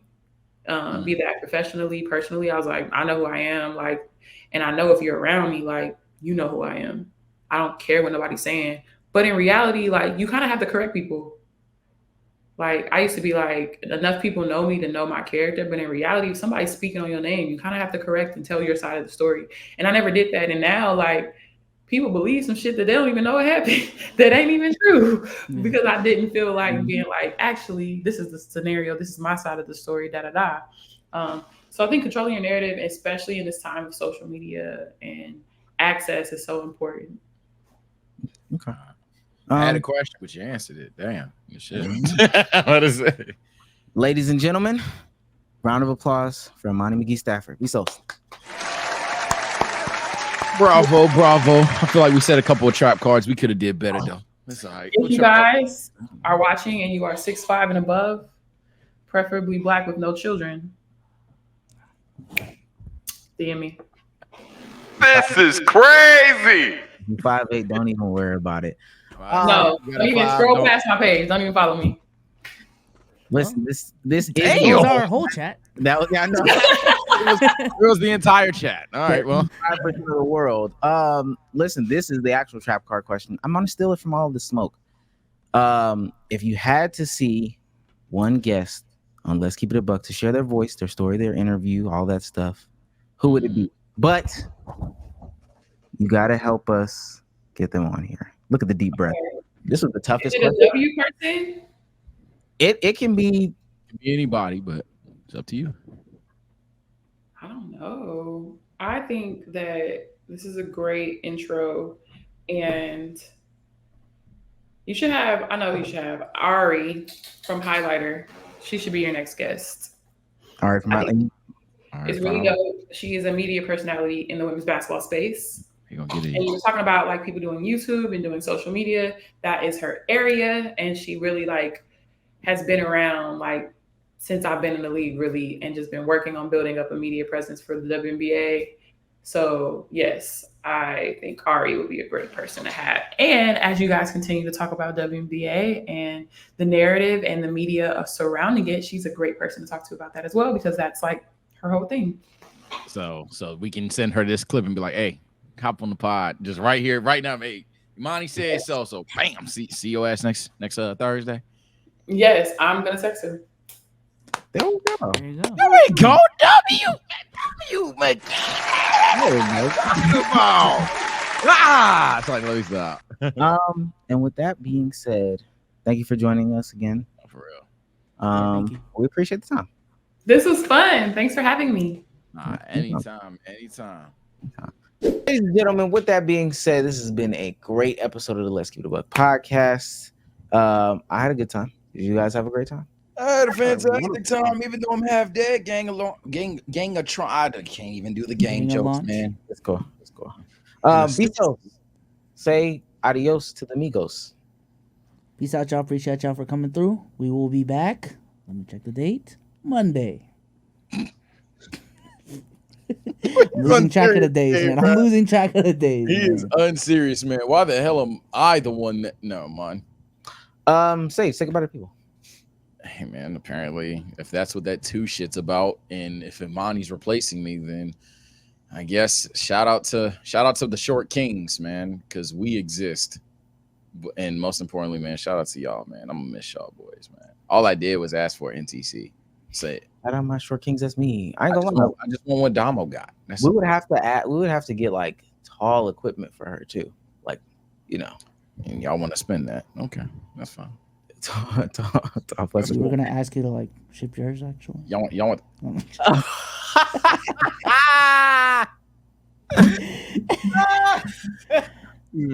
Yeah, send yours. It's close. Damo, say goodbye to the people. All right, Chaz, being my favorite midnight snack, and we will be back after this. I'm streaming right after this. Maybe not right after, but keep the noties on. It's literally I'm streaming by at the very least 10:15, 10:20. We're about to have fun tonight. It's about to be a fun night. And what they gonna do live before Sage go live, man?